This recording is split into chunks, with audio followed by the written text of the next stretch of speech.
Yo. What up, my boy? My bad. I'm getting my charger. Nah, you good. You good. You good. We live, though, my boy. So what's going on, everyone? What's going on?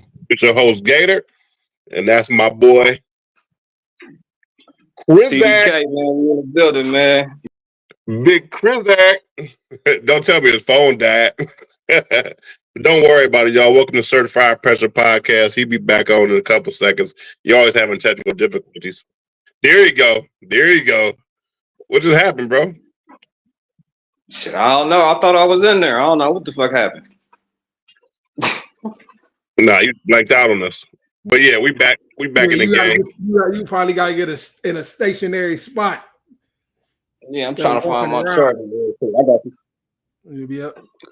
We both had this. You fashionably late at this point, my friend. Hey man, I was coming in hot for sure.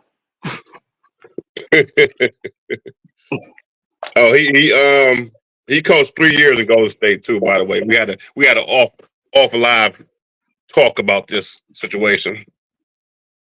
But let's get into it, y'all. Let's start our topics conversation. The first topic conversation is the NBA, of course, playoffs, where both of our teams, respectively the Cavs and the Mavs. That guy over there, he's a Mavs fan, like he lives in Dallas or something. Yeah. I'm a Cavs fan. Everybody in the city was a Mavs fan at one point. We ain't gonna do that. Everybody in the city was a Mavs fan at one point, so I don't want to hear that. The delusion is real. I don't remember too many people being a Mavs fan, except, you know what I'm saying, you. I don't remember too many people being a Mavs fan. You don't remember when he left? Who? No. I remember when Brown left. Yeah, you say King James. It was King James to you, There's a lot of niggas in the city that was Mavs fans. Nah, I don't remember that. I remember that. I remember some niggas went to OKC because they had KD, and you know what I'm saying? I don't remember that. The Mavs fan. Huh? You might have still been in shock. No. I was there. I remember perfectly well. But yeah, let's get into it though. How you fucking with the playoffs though? I mean, my team lost, so I ain't really rock with them too much. But I still tune in every now and then, see what's going on, watch a couple games, you know. But yeah, we'll start off with how the Cavs got outed though, how they got routed by the Indiana Pacers. Hey, low key, that Pacers team kind of nice. They are. I've seen it. Go ahead. I talked to my cousin before the series started, and I seen when the Pacers beat the Bucks, they did not fear the Cavs at all. No, they wasn't like let's go get one in Cleveland. They like, we got 8 more wins. I'm like, oh, they talking different. Right. So like, yeah, I was saying, we talked about kind of off air, but like I was saying, like I gave the Pacers one game because of Rick Carlisle. Like, with that being my old coach and shit, I'm like, he go get a win. But right. I didn't that much above? You said what's up? You thought the Cavs was that much above the Pacers? Well, I said all year the Pacers was gonna be competition. Like niggas was like just counting them out, but I'm like, well, Halliburton was hurt for a stretch. He was hurt for like a month.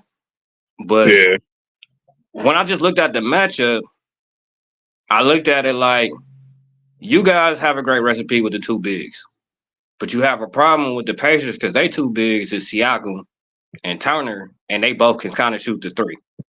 Like, I don't necessarily consider Siakam a big though. Siakam more like a 3 to me. He 3-4. He like a Thaddeus Young. Like, he one of them type of bigs. Like, because they play Obi Toppin a lot at the 4 spot. Mm-hmm.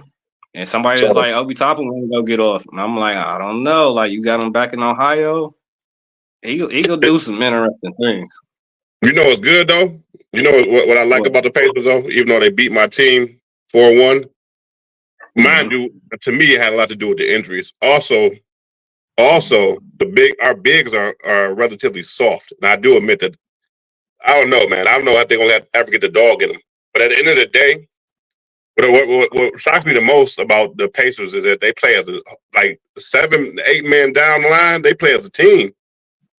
Yeah. Like any one of those kids could get double-digit scoring. You feel me? Any given night. 7 deep. So in the playoffs, that shit count. You feel me? Yeah, then like it's something that I noticed the last 2 years where y'all get put out at. It's the switching with Allen. It's the switching with Allen. Like teams go at Allen and that pick and roll. And I'm like, why does he switch every time? I'm like, if y'all got the defensive player of the year, if I'm Mobley at sometimes, I'm like, nigga, I got it. You know what I mean? Right. You get out the way, but like I seen that in whoever y'all played last year in the playoffs, like this does not make sense. Like the OGs are now starting to discuss it, but I was talking about it last year. Like, why? This is point guard heaven. Had a big man on the island. Who will get the rebound at that point? But it overall is my contestant. My problem with Allen. Overall, when he faces a decent big man, like that year we played New York. What was it last year? We played New York. We got whooped. Or was it the year before? I don't remember. But and then this year, Julius Randle not a big man though. Like that was the interesting thing. Like Julius Randle not a big man. I said Julius Randle not a big man. So that was the interesting thing. Julius Randle he was playing soft with. It was the other dude, the dark skinned dude. Hartenstein? Yeah, I think that was Hartenstein. I forgot who it was, but the dude was just down there housing fucking Jared Allen.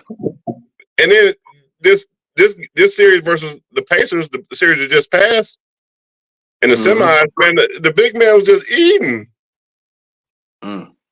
He was just eating. It's like, bro, when you gonna step up? When are you gonna step up, Jared Allen, and get that dog in you when the playoffs come?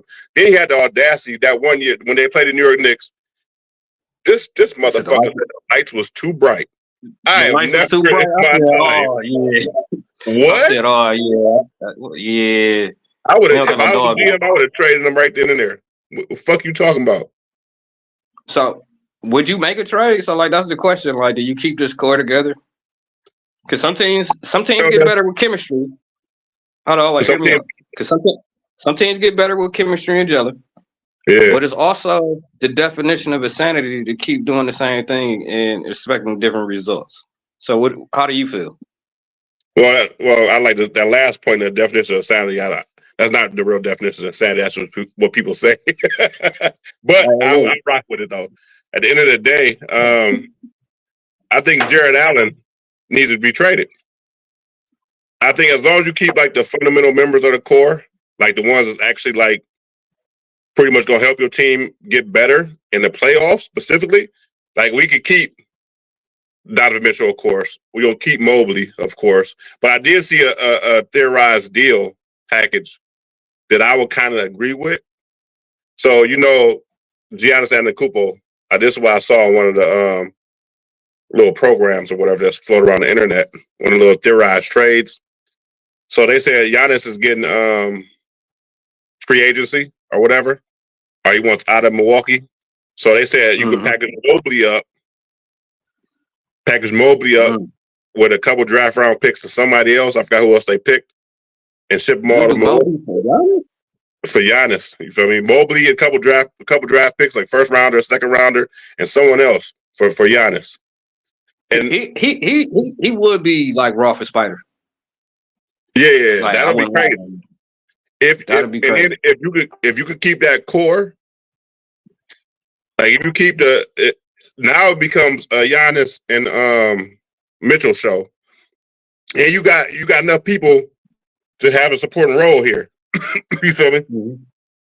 But I mean, to a certain extent, we also saw that in Milwaukee, where he had a pretty decent guard and Giannis, and they really ain't do nothing. You feel me? Yeah, nah. So then again, I don't know. He wasn't feeling that situation. Like, I said, he wasn't feeling that situation at all. Like Porter's was hurt a lot. When Dame went down, it was over with. Like, he's still like, I'm about to get my numbers. Like, I don't know, like that shit. It's Milwaukee. Like, what do you expect? Like, ain't nobody about to spend their whole career in Milwaukee, man. Like, however somebody want to say they go spend their whole career somewhere. This ain't Dallas. I mean, this ain't LA, this ain't Boston. You know what I mean, it's different. Like when you in Milwaukee, you in Portland, like you like hey, Cleveland. man, I gotta see I need greener pastures. No, but Cleveland go get it done. But it's okay. We're starting to get okay. Like I think the problem was you have to walk it like you talk it. I think it was very upsetting to the whole NBA when you guys made a trade being the number 1 seed for Hunter. I understand how you guys liked him, but if you watch basketball, Niang and LeVert boiled the fuck out with the Hawks post trade. Like they helped the Hawks make the play in, and they was still playing like they was on a calf with the chemistry. And that's what I was saying. You're giving I up didn't even comment on that because I didn't even watch the Hawks this year for real. See, and like a lot of people didn't. They only focused on the Cavs. They was watching the Cavs game. They both play at 7:30. You don't have the option. Me, I'm not invested in none of those teams. So I'm just watching, especially when it's heating up. And I'm watching LeVert and Niang really make critical plays for this team. And I'm like, damn, when you guys had a stretch where you guys had 6 minutes where you didn't score, and I'm not making jokes, but I just feel like LeVert would have had 2 turnovers in that stretch, but he would have been able to put up 6 points.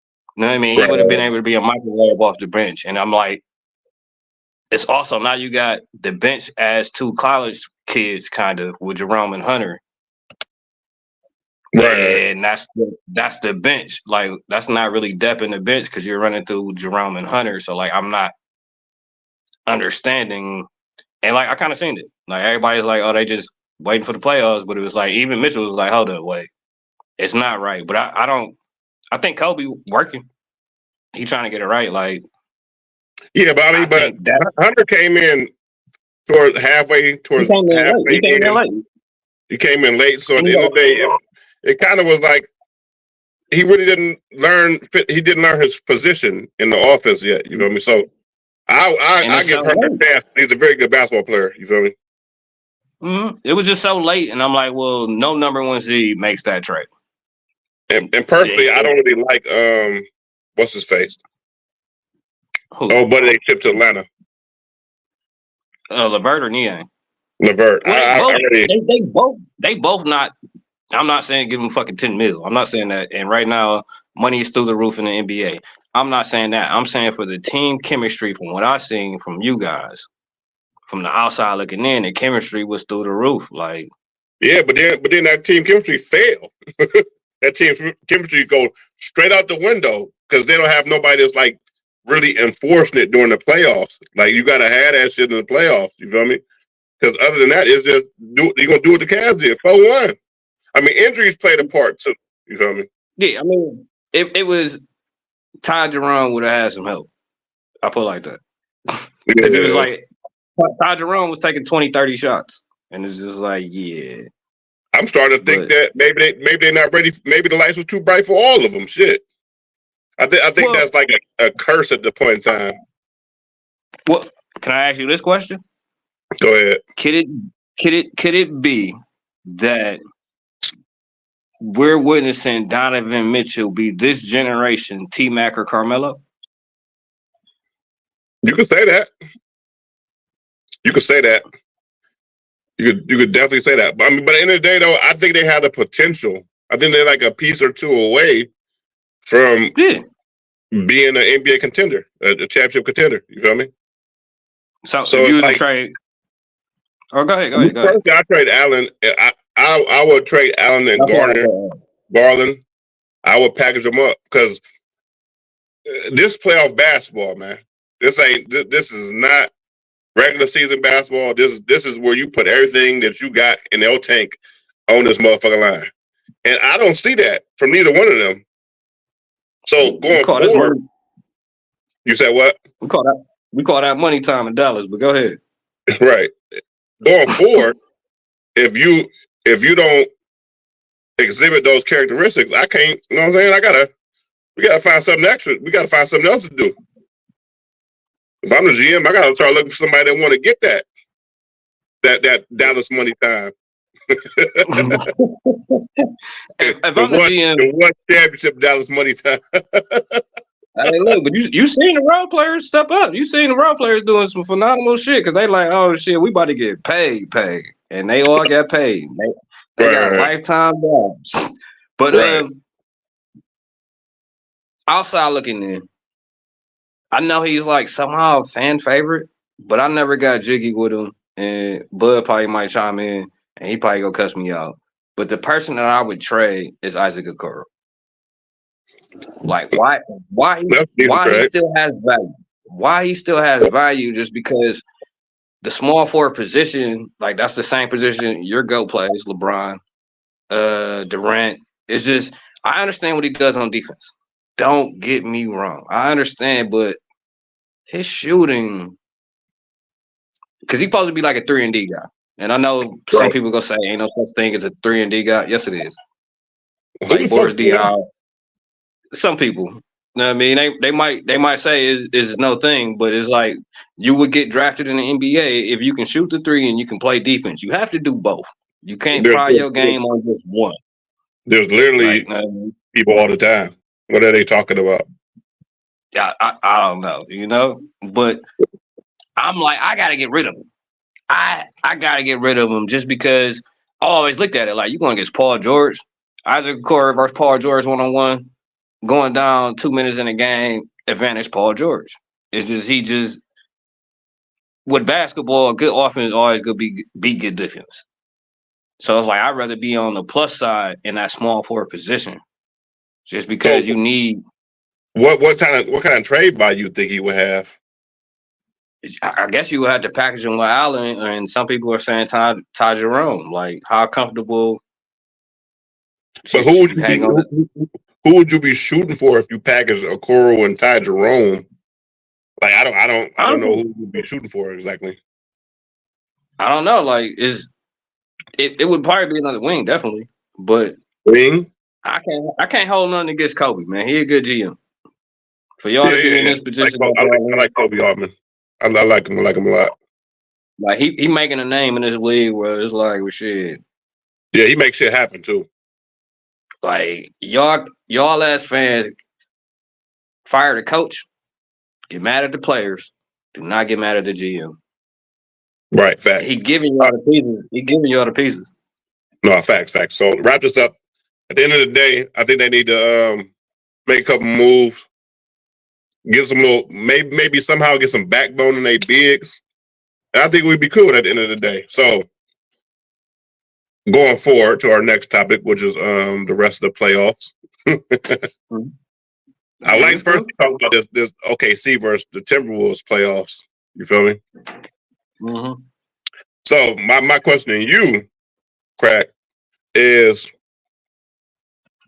if the Thunder beat the Timberwolves, right, and Shea outplays Anthony Edwards, is he the new face of the league? I don't think they gonna give it to him because he's not from the USA. He's from Canada. But so I understand. I understand the MVP. No. But ain't that what the NBA been shooting for the last few years? Like inclusion, all this type of stuff. That's what they've been shooting for. But I feel like for that, it gotta be like Mortal Kombat. Everybody gotta be healthy. Like Jason Tatum didn't get to defend his shit. So how do you come up? Nobody can stop an injury. The injury is completely unplanned for. I'm saying I want to see him all healthy. So if you ask me, will he be the face of the league? I'm saying no. Would the NBA give him the face of the league? I'm saying no. Like, but Canadians are super nice. They might do it because he can be super peaceful. He can be super passive compared to Ant-Man, who don't give a fuck. Right. You know what I mean? So it's like when you talk about the face of the league, you talk about branding, you talk about marketing, you talk about like who would be a liability, who wouldn't be a liability, who can we put billions of dollars in. That's the face of the league. Like for real, if the Pacers get her done, Halliburton might be the face of the league. He's a light-skinned nigga. I don't think Halliburton is as good as a player that he needs to be to become the face of the league. Like when you talk about the face of the league, you're talking about the best player in the NBA. You feel me? 9 times out of 10. If the face league been LeBron, the face league was Jordan. We're talking about the top tier. And Halliburton, even though he's good, he's not the best of the best. You feel me? When you look at his run though, and what he's doing with the comeback wins, he is making a whole name for this league. Like, nigga, it's the song and everybody's going crazy off the Halliburton song just because what the hell is he doing? Like when he did the motherfucking shit versus the Knicks, not for sure. Hey, Halliburton. That's heavy. That's what the hell. But they referenced the nigga in the song. But when the nigga ran up past fucking Bridges, who's a top defender, and had that nigga shook, he went to the free throw line, stepped back, ran back and hit the 3 to win the game. Bro, this is basketball. This is that shot. This is the Kobe shot. This is what we more entertained to. We not focused on like what Shai Gilgeous-Alexander is doing right now is no different from what James Harden did when he won his MVP. You should see the whole Western Conference complain. The whole Western Conference complained about the fouls that he was getting. We said he was a foul baby. Let me contest that real quick though. Let me contest that. Giannis Antetokounmpo and Jalen Brunson both get more free throws than Shai. At the end of the day, and hold on, I don't compare Shai to Harden. Shai shows up in the playoffs. We've seen him. Harden at some point in time in the playoffs, he's nowhere to be found. Shai is averaging 27 points a game in this series right now. He's averaged a total of maybe 28, 29 points a game this offseason. I mean, this playoff season. He's not disappearing. He's not folding from the pressure. So I don't compare him to Harden at all. I was about to ask you because I know you said your team is out. But as the Mavs, you know what I mean? Like when we won the lottery pick, we said we still watching basketball because we might make a trade for one of these playoff type dudes, you know what I mean? Get playoff atmosphere back in our locker room and shit. So I watched the game. And a lot of the game was fucked up because of Shai. If you watched the game yesterday where it was 143 to 101, it was hella turnovers. It was he was getting jump balls or he was getting travels from jumping up in the air and having nobody to pass it to. Like he was fucking up that game. So like you saying he don't fold under pressure. But Anthony Edwards had a off game too. The first game, Anthony Edwards scored 14 points. Yeah, Anthony Edwards had an off game also. He was also in foul trouble. Like you should know, bro. Like, yeah. He still had an off game. Bro, when you skating on ice with the refs and they calling bullshit, with a nigga just falling down, they calling fouls. Like you frustrated mentally. I mean, I know that's part of the game. I know that's part of the game, but it's only so much you can take. There's only so much you can take in that situation where you like, well, fuck it. I know what it is. I know what it is. OKC and Dallas in the same conference, right? No, we're not. Y'all not? No. Y'all not in the same conference? No. Not conference, state division. We're in the same conference, but the division. Y'all not in the same division? No. We would Memphis. See, it's 3 teams in Texas, so we got the Spurs and the Rockets already. We with Memphis and we with New Orleans. That's it. I would have fucking thought that OKC would have been in your division. Like that only makes sense, right? I don't know what the fuck they are.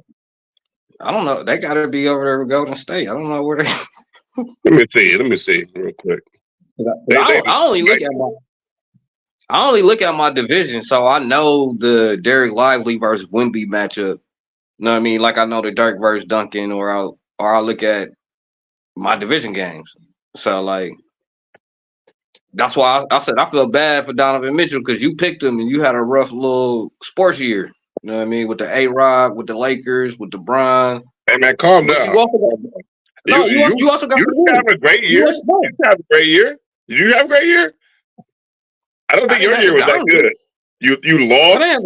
You lost in the finals earlier in the year. Okay. You lost Luka Doncic later in the year. It's not a loss. It's You not a lost loss. Kyrie Irving later in the year. And you lost your spot in the playoffs later in the year. You didn't have a great year in sports. And then you're a Browns fan. You're a Browns fan in the NFL. Get out of here. Cut it out. Cut it out, my boy. You didn't have a great year either. Why you trying to throw salt on my stuff? That's like the pot calling the kettle black. That's the epitome of it, bro. But I was trying to set you up because I'm saying you had some wins though, kind of. You had some wins. I wasn't trying to just poo you, you know. Believe that. Believe that, but go ahead. Speak your piece, my friend. No, I mean, while you looked that up, I was about to say, it looked like you might have been right about the Tory shit, the Tory Meg shit. You know what I mean? Oh yeah. You want to transfer over to that? You want to bring that up right now? Or you want to talk? Cause so you want to talk about the Diddy thing first, or you want to talk? Because we all have 30 minutes left. You want to talk about the Diddy thing, or you want to talk about the Meg thing, Tory Meg thing first?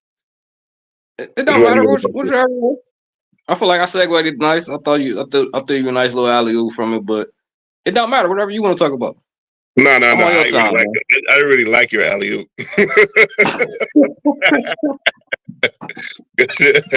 You know, you be trying to hate low key on my teams and stuff, bro. But it's cool. No. All right, yeah. Okay, so hold on. Let me finish looking at this last point. Western Conference, the Thunder in the Northwest. You know why? Because they used to be the Seattle fucking Seahawks. I mean Seattle Supersonics. That's who's in that division? Who is in that division? The Nuggets, the Timberwolves, the Trailblazers, and the Jazz. But it's because they still a holdover from when they were the Supersonics. That's a horrible division. You said what? They need to merge that with the other two divisions and just get rid of that. That is a horrible division. Yeah, that is a horrible division. Well, the Nuggets been dominating that whole division for the last 5 years. But once they get rid of Joker, it's over. That is a horrible market for the NBA. I'm just saying, like, they need to do something with that. You got the Pacific, the Lakers, the Clippers, the Warriors, the Kings, and the Suns. That makes sense. You got the Southwest, which is the Rockets, the Grizzlies, y'all, the Spurs, and the Pelicans. Yeah, you really can't take nobody out of the Southwest.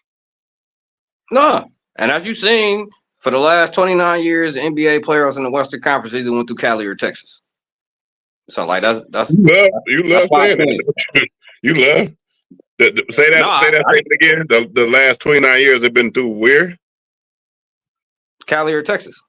The NBA what? Western Conference Finals have been either hosted or played in a Cali or Texas team. Oh, I didn't know that. Yeah, you know. I got a love for the game.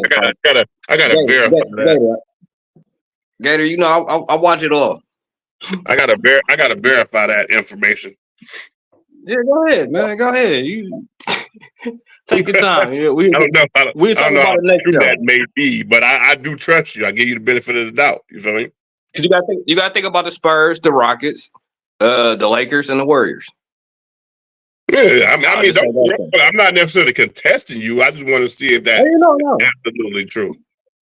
All right, so you OKC is not in there. Hold over from the Supersonics. That's why they're in the Northwest Conference. But let's carry on to this. What you say? You want to do Tory and Megan Thee Stallion? Yeah, we can go there first. You know, you got a couple wins. You know. Oh, okay. That's why you was segueing. I thought you were still talking about sports. Yeah. But go ahead. Yeah, no, I was saying you got a couple wins. Like you've been saying from your expertise. That there's no way. just laugh. You like how I put that from your expertise, you know? You've been saying, like, from how you've been watching the criminal aspect of it, that ain't no way Tory did it. Oh, and then when the bodyguard came out, I thought of you instantly, like, oh yeah, you held your guns on this one. So like, how did you know that something was off. How about that? Let's start there. I mean, okay, so my background is that first of all, I studied criminal justice in high school and in college. You feel me? So at the end of the day, Yeah. that was my major. What are you doing? Were you just laughing? No, You just, I'm did you just watching fucking what you're joke? saying. I didn't know you studied this. So like, No, I I'm definitely did. impressed. High school and college. I studied criminal. I I'm was majoring impressed. in criminal justice. I was minoring in psychology, actually. But at the end of the Nice. day, you said what? I said nice. Yeah, 100%. You still choked on that damn bottle when you what I said. But no, let me get down to the actual like point of contention. So me hearing a story about it in the first place, you know, everybody, the internet had a wild ass rumors going around the whole subject matter. Like you may see one misinformation on the internet, spend your whole mind, and this, that, and the third. And me just the number one part is me just being a person that interacted with a lot of females before. You feel me? Whether through friendship or whether through just relationship shit or whatever, or just knowing about a situation. And I consistently have this same issue happen a lot of times. Now, I'm not trying to bash nobody or nothing, but this is just absolute facts. When it comes to telling stories, when a lot of times when females tell stories, something you got to dig through what they're saying to find the actual truth. You feel me? Number one, it's never usually like, okay, it is what it is. It's actually what happened. Bada boom, bada bang. So first off top, I'm kind of like already in a headspace of, I don't really know. You feel me? So then once I start hearing the details of the case, and the thing that really threw me off, two things really threw me off. I watched. Did you watch Megan Thee Stallion when she did her interview on Gayle King? Gayle King, yeah, I did see that. And she was crying on tears and stuff. First off, he was capping the entire time. I was watching. I'm like, whoa, hold on. What? I already was reading the case and stuff and what the rumors were about her and Tory. Yeah. And then also I follow a lot of like Adam 22, Whack 100. I watch a lot of they shit. You feel me? So there was a lot of stuff that was going on in the process of even Megan Thee Stallion coming out with her story line. You feel me? It didn't add up to nothing what they were saying, right? So at the end of the day, it's just like she went on Gayle King, and it's known now that she was lying the entire time, right? Yeah. Number two, it really like kind of sealed the deal of me not really vibing with her story. And I'm not saying, and I'm not trying to deny no woman that ever been physically hurt in physical violence situations, has been shot at or anything like that. That shit is terrible. That should not happen, right? That shit should not happen. Yeah. But at the end of the day, also the flip side of that is that if you're lying about what happened, that is unacceptable. You know what I mean? But when she said that this man leaned out the window and told her to dance, dance, tell her dance. That's when she lost me. That's when she completely lost me. Like, come on, bro. Are you fucking joking me? Is this a fucking movie, my nigga? Like, nah, I can't rock. Huh? I said it's a movie at that point. Right. And then I read up on the actual situation of what happened.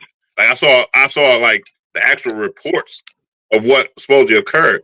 Her and her friend were both drunk at the party. They were acting up. Got kicked out of the party, right?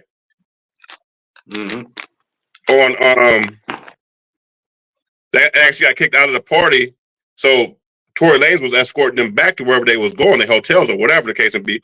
But they got kicked out of the dancing girl party. You said what? I said giving them a ride home type shit when they drunk. No, he came with them, but because they got kicked out, they all left. You feel me? So at the end of the day, my rule number one in the court of law, right? Rule number one. What up, Lim? Lim in the building said. What up, Soldier? What up, Swamp? Witness testimony off top is notoriously shaky for the most part. Witness testimony can easily be disproved especially under like stressful situations, let alone the witness is drunk. It's a known fact that both your witnesses were drunk, according to party goers, were drunk out of their mind, right? So we're believing that in the real court of law, if this was a real court of law, this was like a basically like a railroading. Their testimony shouldn't even have been counted because they were both stupid drunk. At the end of the day, it is known that Megan Thee Stallion was drunk, tipsy, and her friend Kelsey was drunk, tipsy as fuck. You feel me? So in the court of law, rule number one, a witness who's intoxicated at the moment, it shouldn't even be taken into consideration to become a witness. Because you can deny all that. Number two, number one was the dance bitch thing. Number two is the fact that they were both drunk as hell, right? Yeah. Other details of the case started to come out, right? The DNA test. There's no way in hell that so they're saying that he shot Megan Thee Stallion. Well, when they did the DNA test of the gun, huh? You saying DNA or you mean the ballistics? No, DNA. They checked to see if the DNA was on the gun. Oh yeah, and it was 4 of them, right? Touched the gun or something. Yeah, 4 people with DNA is on the gun. 3 of them were Megan, Kelsey, and the security guard that was driving. Tory Lane's DNA is not on that gun at all. Number 4, they tested them for GSR, gunshot residue, right? There's no gunshot residue on Tory Lanez. It's inconclusive. So number one, you told a whack ass story. He told you to dance, bitch, like we in the fucking movies. That shit don't. If you ever been in a shootout, you ever been into any type of violent altercation in your life, which I'm pretty sure a lot of us have. A lot of people that we know have. Nobody's fucking doing it. Come on, use your fucking damn, bitch. Like that is what. Number 2, they all were drunk, my nigga. You can't take their testimony in the place. They don't know what the fuck is going on. They're drunk out their rabbit ass minds. Fuck out of here. You're supposed to miss that. That should not be allowed in the court of law. Number 3, his DNA was not on the gun. There's no way you can get your DNA off that gun if your DNA is on that gun. The gun DNA, you still get gun DNA too on your hand when you touch a gun. None of it was on his hands. Number 3, there's no GSR. You can't get rid of GSR. When you shoot a gun, you're going to get GSR on you. Yeah, that's true. Period. If you're even close to the vicinity of a gun shoot, in most cases, you're going to get GSR on you. Yep. And this is scientific facts. This ain't just me just making shit up. This is evidence that's been presented. This is evidence that was accepted, and this is scientific fact. This isn't just somebody making shit up. So how in the world do you charge a man with all this evidence saying that this clearly saying that he didn't do it? They saying it was the way he went about his deal. Honestly, that's what some people are saying. But what you mean? He went independent. Because he went independent. Oh, okay. So the conspiracy. Yeah. So that's what I'm saying. It's a conspiracy. I can go that route too, though. So the conspiracy theory is that because he decided to basically go his own route, you feel me? That Rock Nation, who he was supposed to be signed with, felt some type of way. You feel me? So at the end of the day, I mean, when you start to actually like go down a rabbit hole with this type of situation. Oh yeah. So the dude that stabbed Tory Lanez in jail, he's a Mexican, right? Likely, I'm not completely sure, but I'm pretty sure he has ties to the cartel. You feel me? But pretty much all Mexicans have ties to some type of cartel, especially when they're in jail, right? Yeah. So you know the chick that works for Rock Nation, the one that everybody been calling a snitch. She snitched on the cartels back in the day. Lightweight, but I ain't too hip. I don't pay attention to A&Rs and executives, but Okay. I'm about to tell you her name. I'll go to Google real quick. Maybe 2 seconds. But yeah, supposedly this is what they saying. So the fact that they think the jail thing was a hit. Now this was 2 days after Tory Lanez lawyers and people have said that the new guy came forward. Kelsey's bodyguard came forward, right, with new evidence about the case, saying that he witnessed Kelsey say things to her husband that she was the one that. Oh, that was the fifth thing. I'm sorry. Let me backtrack real quick. The fifth thing that doesn't make any sense to me about this case, to kind of like tune my shit up, is the fact that, or that made me go side with Tory Lanez, was the fact that why is the best friend seeking immunity? If Tory Lanez is the one who did this, right, and you two are coming in as witness testimony, why are you trying to get immunity for something that you didn't do? Like the immunity was that she couldn't get incriminated on nothing that she said, right, or no charges. Why are you seeking that? I mean, is that not like blatantly obvious at this point in time that you're seeking immunity because you think that you were the one that shot her? There's a possibility that you were the one that shot her. Now, granted, y'all all was drunk. Let me play devil advocates for 2 parts of this, and let me get your opinion and your perspective. So the first one, it's kind of like a 2-point loaded. You just give me your personal opinion. This ain't, no, I mean, just give me your personal opinion. So like with Tory, if he knew he did not do the crime, so this is a 2-point question. If he knew he did not do the crime, why do the time? That's one. But 2, like, I guess, would he be snitching if he fighting for his freedom when he did not do the crime? Like, and it's just depending. Like, I don't know. Like, this is different. Like, would it be snitching? Like, do you think he thought he was snitching if he said something about this situation? Like, how does this work here? Like, in your opinion? Okay, so I'll go by the words that actually Tory Lanez said, and the chick name is Desiree Perez too. Keep that in mind. We got to talk about her real quick. So Tory Lanez came out and said that the reason why he didn't say anything because he was trying to protect the girls. He was trying to protect Megan and Kelsey. Another thing that people don't realize is that when you are like the defendant, a lot of lawyers do not want you on that stand. They don't give a fuck what you're talking about.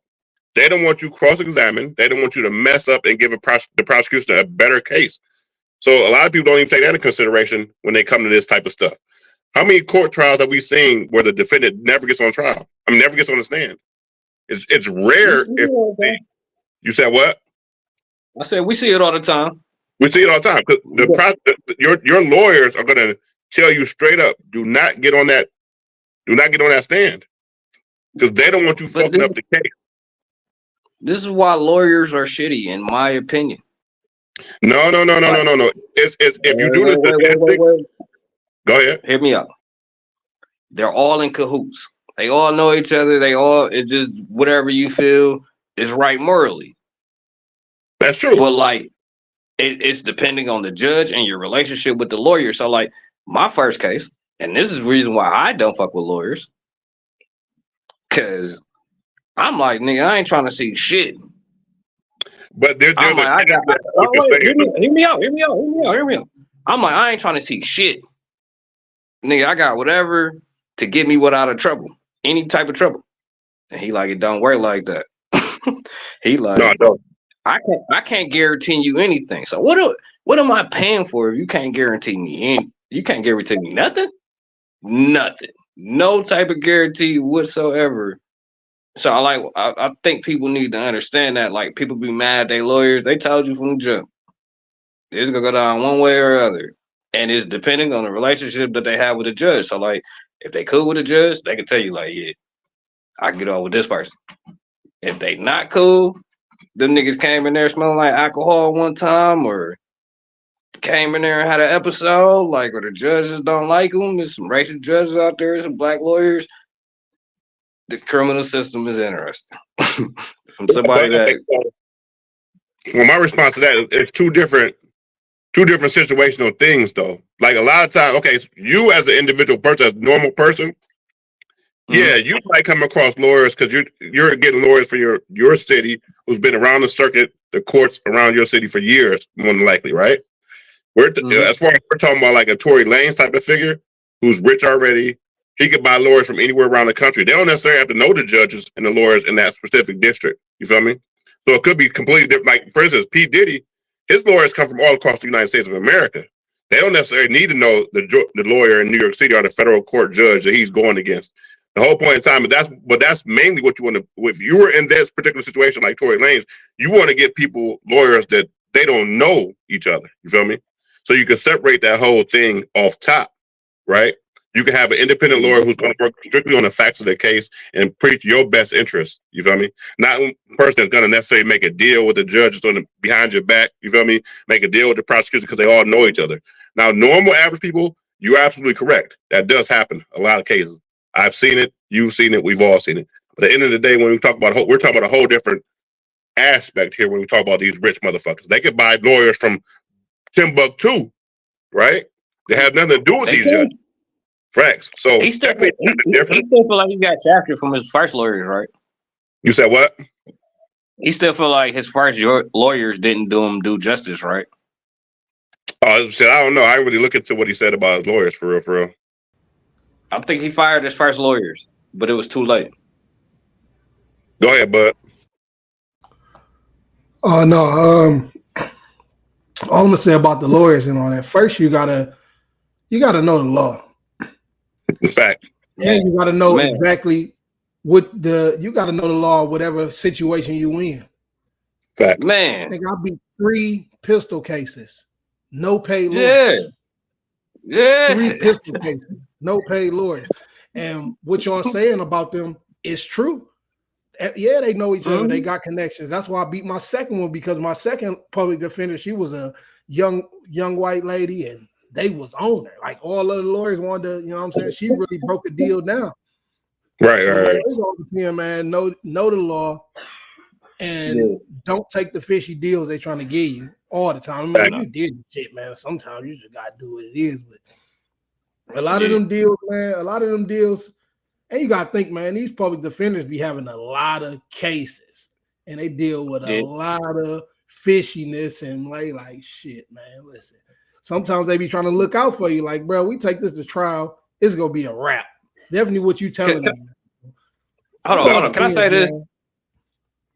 A public defender is actually somebody that's really fucking trying and just has a lot on their case load. But I beat all my shit and never did jail time with all public defenders. Because I'm not mad. My first pistol case, my lawyer, my grandmother said, my lawyer, it was like a movie, bro. I mean, it was like a movie. My lawyer was like, it was like a movie. He come in there trying to tuck his shirts in, pants hanging down, it was crazy. Yeah. I'm like, man, you had a fucked up one. You had a fucked up one. But when it came down to it, he came in there suited up. I look back at my grandma. She looked at me like, shit, you might got a chance, because I was ready to do the 5. I'm like, shit, I'm just going to end up doing this little 5 and calling it a day. He came in there and let him have it. Like, man, some of them just be having so much going on, man. And you got to talk to them, man. You got to talk to your lawyer. You do. Let them know what's up. That's nothing. You don't depending on what your lawyer is, you don't lie to him either.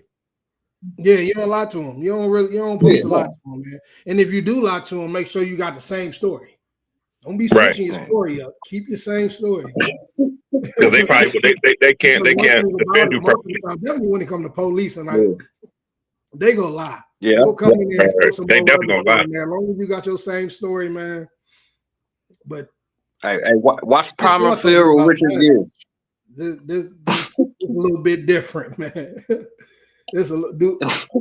I'm trying to think. Yeah, that to me at the end of the day though, it just doesn't add up, bro. When you look at all the evidence, when you look at the suppressed evidence, when you look at the stories from the witness, the one witness that was outside the actual act was a guy that was watched from his house. I'm just saying, hold up. I was saying, why take that time and that whole case, and he was breaking it down every time he came out. I can't hear you. No, it was dude named Kev. He was in the courtroom for that whole damn case and was breaking it down when they was every day of that Megan shit. And he mostly everything you saying, Gator, is the same thing he was saying. It was the same thing he was saying. He definitely thought he wasn't about to get convicted. You know what I'm saying? Yeah, it was shocking to everybody. And when they were still taking Kelsey like statements, like Kelsey got to do whatever she wanted to do. Right. She was straight. You know what I'm saying? Like no matter what she said, she was gonna be good. So I don't know. It was a crazy situation, man. Like, only them. Let me say something real quick. Though. Yeah. The one witness who was outside of the actual situation. Oh, you talking about this what actually sunk Tory Lanez for real. He was actually the defense witness. Who, the recorder or the bodyguard, the driver? No, not either one of those. It's a witness that watched the person that was recording. Yeah, the person that was recording, or the person that saw all the shit. He was actually came on as the defense witness, right? Prior to him getting on the stand, he went upstairs to talk to the prosecutors, allegedly, for a couple hours. Came downstairs and completely said something different than what he told the defense he was going to say. So the defense tried to put in for witness tampering by the prosecution. The judge overruled it, whatever the case may be. At the end of the day, that's what really sunk him. Because he said that he saw a chick shoot first. He said he saw a chick shoot in the air 3 times and then twice towards the ground. And the guy was trying to wrestle the gun away from her, which is what I actually think happened. Because the beef wasn't with Tory. The whole story, the real story was that Meg snaked the chick Kelsey.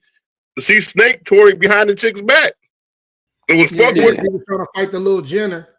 Yeah. She was trying to fight the little Kardashian chick. That's why they got kicked out. The Jenner, yeah, she was trying to fight Jenner. Yep. But I thought the security guard got subpoenaed, and for some reason he didn't testify. He didn't show up or some shit like that. It was some shit like he just disappeared basically. But that's what gives you the inkling of the conspiracy of what is happening that don't make any sense, right? This is what I'm saying. I'm gonna give you the win, but I'm still thinking, right? Because I'm still thinking, does he still have a job? Because I think it's quite convenient if I'm a disgruntled worker or if I'm fired and I come out with this, because I can get paid from this. I can come out with. I think the security guard now is a whole different security guard. It's a security guard that was assigned to Kelsey. The security guard that was there on that scene was assigned to. He was Tory Lanez security guard, if I'm not mistaken. Don't quote me, but I think these are two. I know they're two different security guards, but I don't know who the exact security guards, the one that was there that night that it just happened was. But yeah, that's another thing. That's another thing. What was it? Oh, there was a record exec that nobody knows during Kelsey's interrogation, which Kelsey is not an artist. There was a record exec that was unnamed that was sitting in on her interrogation. What? When you add up all this stuff, first of all, the only people that usually sit in their interrogations are lawyers. If you're like an underage teenager or something, that maybe your parents could come, right? But for the most part, when you're an adult, the only people that can sit in your interrogation. She might not be an artist, but that likeliness and what likeliness and propriety is a thing. But so it's a reason. It's a reason why the record exec would be there. Nah, bro. You just sit in on this shit, bro. Fuck out of here, bro. Like my record have to do with this testimony. They plan on doing something with her. She might come out with a VH1 show, nigga. She might come out with something. Like they might be trying to turn her into an artist. Like they might have invested money into her. So like, nigga, it's like some mafia type shit, nigga. If you invest in a nigga, no, to me that rings. that showed me signs of something going on. I mean, it could be. Oh, Lemuel said earlier. Lemuel had said that all lawyers have to do public service hours a year. Yeah. Hey, But look, and I got the right ones. They must have seen my name, nigga. Must have been a lottery pick. Cause nigga, I'm telling you, all my motherfuckers. Lemuel must be kind of behind us. You hear me? Yeah, no, it's cool. Yeah, but no, he yeah, I'm happy my nigga watching, man. I believe that dude was innocent. You feel me? I don't believe, just based on the empirical scientific evidence alone, you can't fake not having GSR and not have your DNA on the gun, bro. You can't fake that. And that's real talk. Hey, look, you gotta have that. You gotta have that. Would you like to talk about the other case that's in the news right now? Oh, the P Diddy. Yeah, we can talk. We can bring it back. My phone on 12% anyway, so we got like another half an hour. We can chat about it. Put your shit on the charger. I had to find my shit. Put your shit on the charger because like I have to move all over the fucking house and shit. But it's cool. Hold on. I think we still got enough time. We still because that's 12% last one. But yeah, man, the first thing I want to say about that shit, that boy P Diddy, a wild motherfucker. Boy, that boy, freaky, boy. Hey, I watched the video the other day and said, how the fuck does y'all better not ever tell me y'all ain't got time to do everything you need to do. Because this nigga P Diddy, he's running record labels. This nigga is managing several different artists and got time for freak offs at the end. That's wild work, boy. That boy is a nasty motherfucker. Hey, man, you wild, man. Hey, you wild, bro. But does it make it illegal? Does anything that he did, everything was consensual?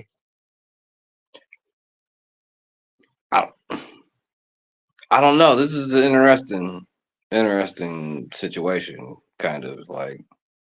See, and I'm like, you know, the sexual trafficking shit they being charged with, right? I know they dropped the RICO charge because first of all, it didn't make any sense for him to have a RICO charge. Secondly, the sex trafficking thing, man, come on with that. This nigga is not taking niggas and kidnapping them and putting them in a slave. I mean, putting them in like a environment where they're forced to have sex, bro. These are dudes who are willingly wanting to get paid and coming out there to get paid. But technically, they setting grounds for flying people out. That's what they're doing. But that's what is illegal about that, bro? Bro, when it comes to sexual laws, and I want everybody to understand this, when it comes to sexual laws, guys really have to understand and study up on that shit because they don't understand. You can literally be having sex with a chick. Yeah. And if she tells you no, you can say this is consensual. We agreed to have sex. We're having sex. We're in the act of sex. You gotta stop. But you have to stop. Did you even, I go one step further than that though.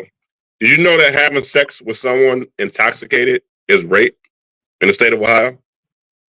Did you know that? I was about to say, consent laws vary from state to state. So yeah, they do. With states you're in, you have to know the consent laws and everything to a sexual engagement act as a male. Did you know that though? I did.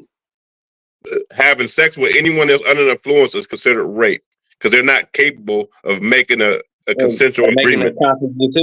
Making a conscious decision. Yeah. So yeah, in the court of law, like God really study. But really study law. My problem with the sex trafficking charge that he's facing still is this was an agreed upon situation prior to the act. And don't get me wrong. Don't get me wrong. So I know it's illegal to fly people out, right? But this is not what they were originally intending by having this law in place.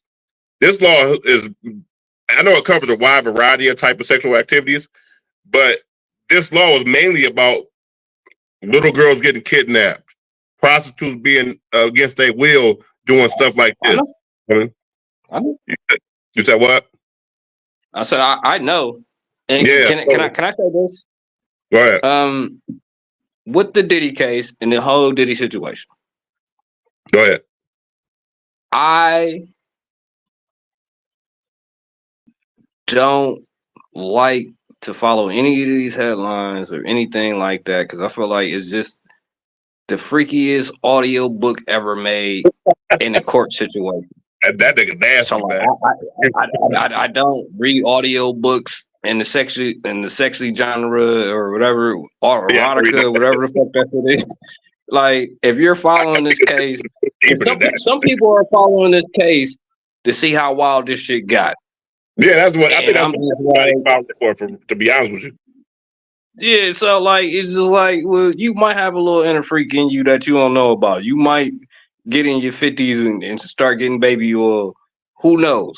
But also at the same time, not you. I was about to say, hell no. No, not you. I'm just saying, like, it's wild to even follow this case if you know how court shit goes. Like, you know, this shit about to get aired out. This is a crazy motherfucking court situation. You know what I mean? So it's like, I don't care to know their sexual affairs. That's just me personally. Yeah, but wild. As a rapper, did you hear as a rapper? Thing? Oh wait, I'm gonna say it. As a rapper, I have to keep current with all current events. So anything that's current or anything that makes headlines, I have to know a little something about. But the whole Diddy and Cassie shit, I have no interest in, but I still read headlines. I just want to say that before we go further. No, right. Now, I feel you all day because it's kind of weird. But at the end of the day, like it's like he's like a cuck. You feel me? Cuckold type nigga. Mm. It's like, bro, I could never sit there and watch a nigga slam my chick. What? No. Hey, this shit gotta stop. I ain't with that type of freaky shit. But no, oh, this nigga Kid Cudi said this nigga came in a reference Christmas presents. He did. That nigga wild. He was standing up in the living room looking out the window on some supervillain type shit. Bro, I'm dead. That nigga was dead. Wow. Lit Diddy ass up. So when I seen him on the camera. Oh my god.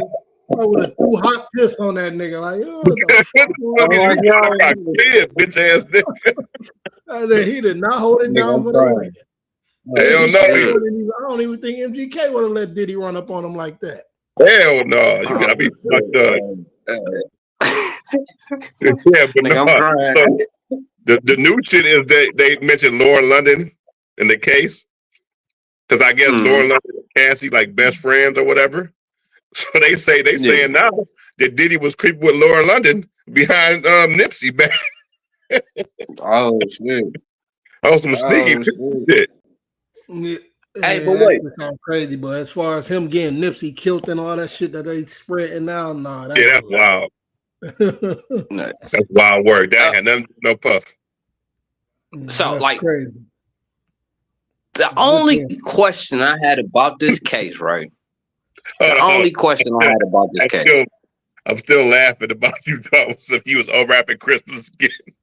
Nigga, I'll just start crying. Like, you just rewind it 20 seconds and you see real fucking tears in my eyes. Nigga, I was fucking crying on that one.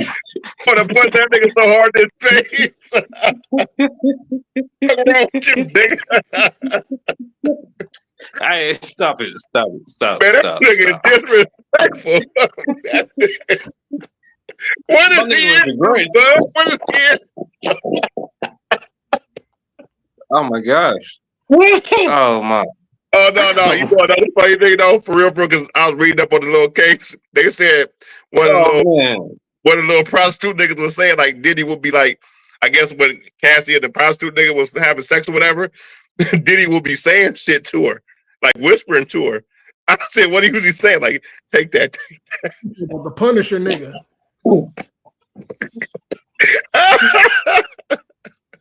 That nigga is a freaky freak, boy. That nigga freaky. One thing about it, though, man, motherfuckers got to chill this out, man.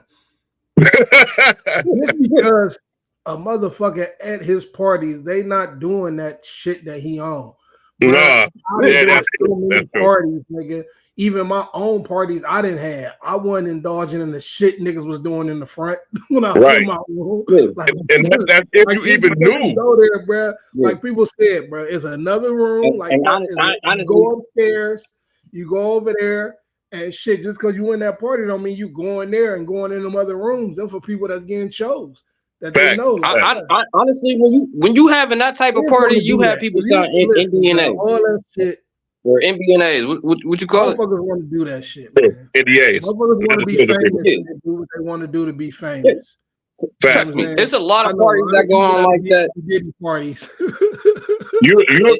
that's what I'm saying. It's a lot of parties that go on like that. And Diddy parties wilding out, man, doing all. Yeah, because there be different areas of the party that you might not even go to. Different shit going on. Bro. Then once you get them drugs in your system, man, listen, ain't no telling what they doing in there.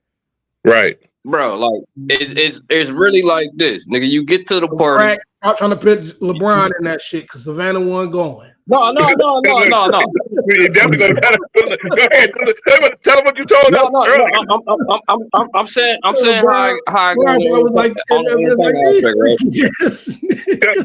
Tell him what you told us earlier. Tell him the topic of conversation now. I had to lift my phone up. Oh yeah, I said, if people don't know this, right? Gators, we did the promo shoot. His favorite basketball player of all time, LeBron motherfucking James, of course. The GOAT. His favorite football player of all time, Aaron Rodgers. No. He's my favorite quarterback of all time. Your favorite quarterback? Quarterback? I'm like, they going at it. Because he know what he's doing. When he calling him out on the Joe Rogan show. Tell him what happened.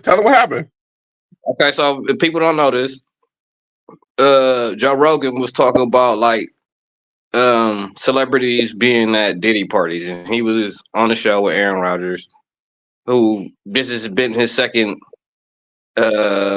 showing since he'd been teasing that he might sign with the Steelers. That's a whole nother conversation. That's funny, but basically, he like, LeBron been at Diddy parties. No. Joe Rogan segued him into that, bro. He led him into that, bro. So you think it was clickbait? He repeated exactly what LeBron James said, bro. Ain't no point like a party. And that's what he said. He said, "Shout out to LeBron." He put a name on it.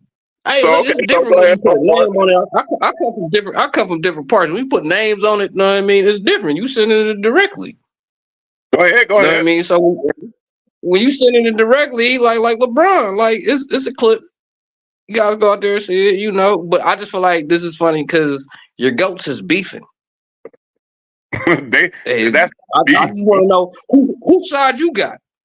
Okay, so this is my rebuttal. First of all, that's not a beef, in my opinion. That's just you getting segued into something, and it's just telling the truth. LeBron really did say, "Ain't no party like a Diddy party." He really did say that.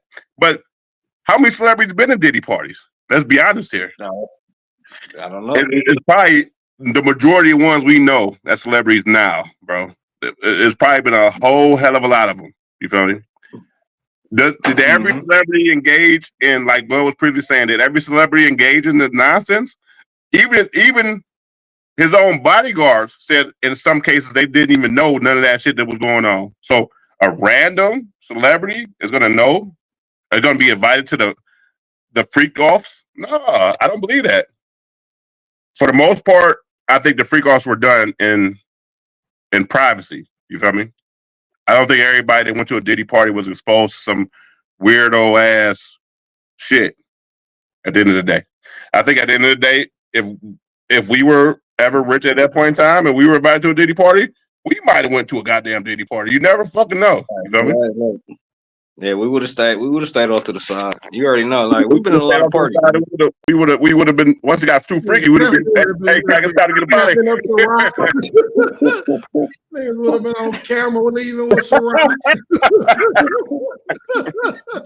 Hey, he was walking to the bathroom with Mike Tyson. He doing that go. A few friends we grew up with that would go in them back rooms. Man. Oh yeah, no, back. Back. There's a couple. But look, slid in that back room and what to take that team. Yeah, that's it. But my only question with the trial. My only question, like I seen a lot of the headlines, but it was Cassie's husband. For him to storm out the courtroom, it's like y'all didn't have. I could hear you. I said my only question was for Cassie's husband, right? Because it's like you know she about to testify. Y'all had no previous conversation before this. She had to do some type of prepping. She had to do some type of prepping. But it's like he didn't get prepped. No, I'm saying like why are you she had to like tell him some type of stuff, right? Like you can't just have him in there like all like you said, like you said, it's a female story, so she told her this nigga the bare minimum. No, 100%. But for she be cool with it. Type of prepping. Like when she aired that shit out. When she aired that shit out, it was different. Like, that nigga couldn't take it no more. They said she was on the phone while her and Diddy was doing the thing. So, I mean, we don't know the extent of what that actually was. Is this nigga a cuck? Do he like shit like that? You feel me? That's what some people are asking. That's what some people are asking. But, like, do you think their marriage is going to last longer than Travis Harris and his girl? That's hard.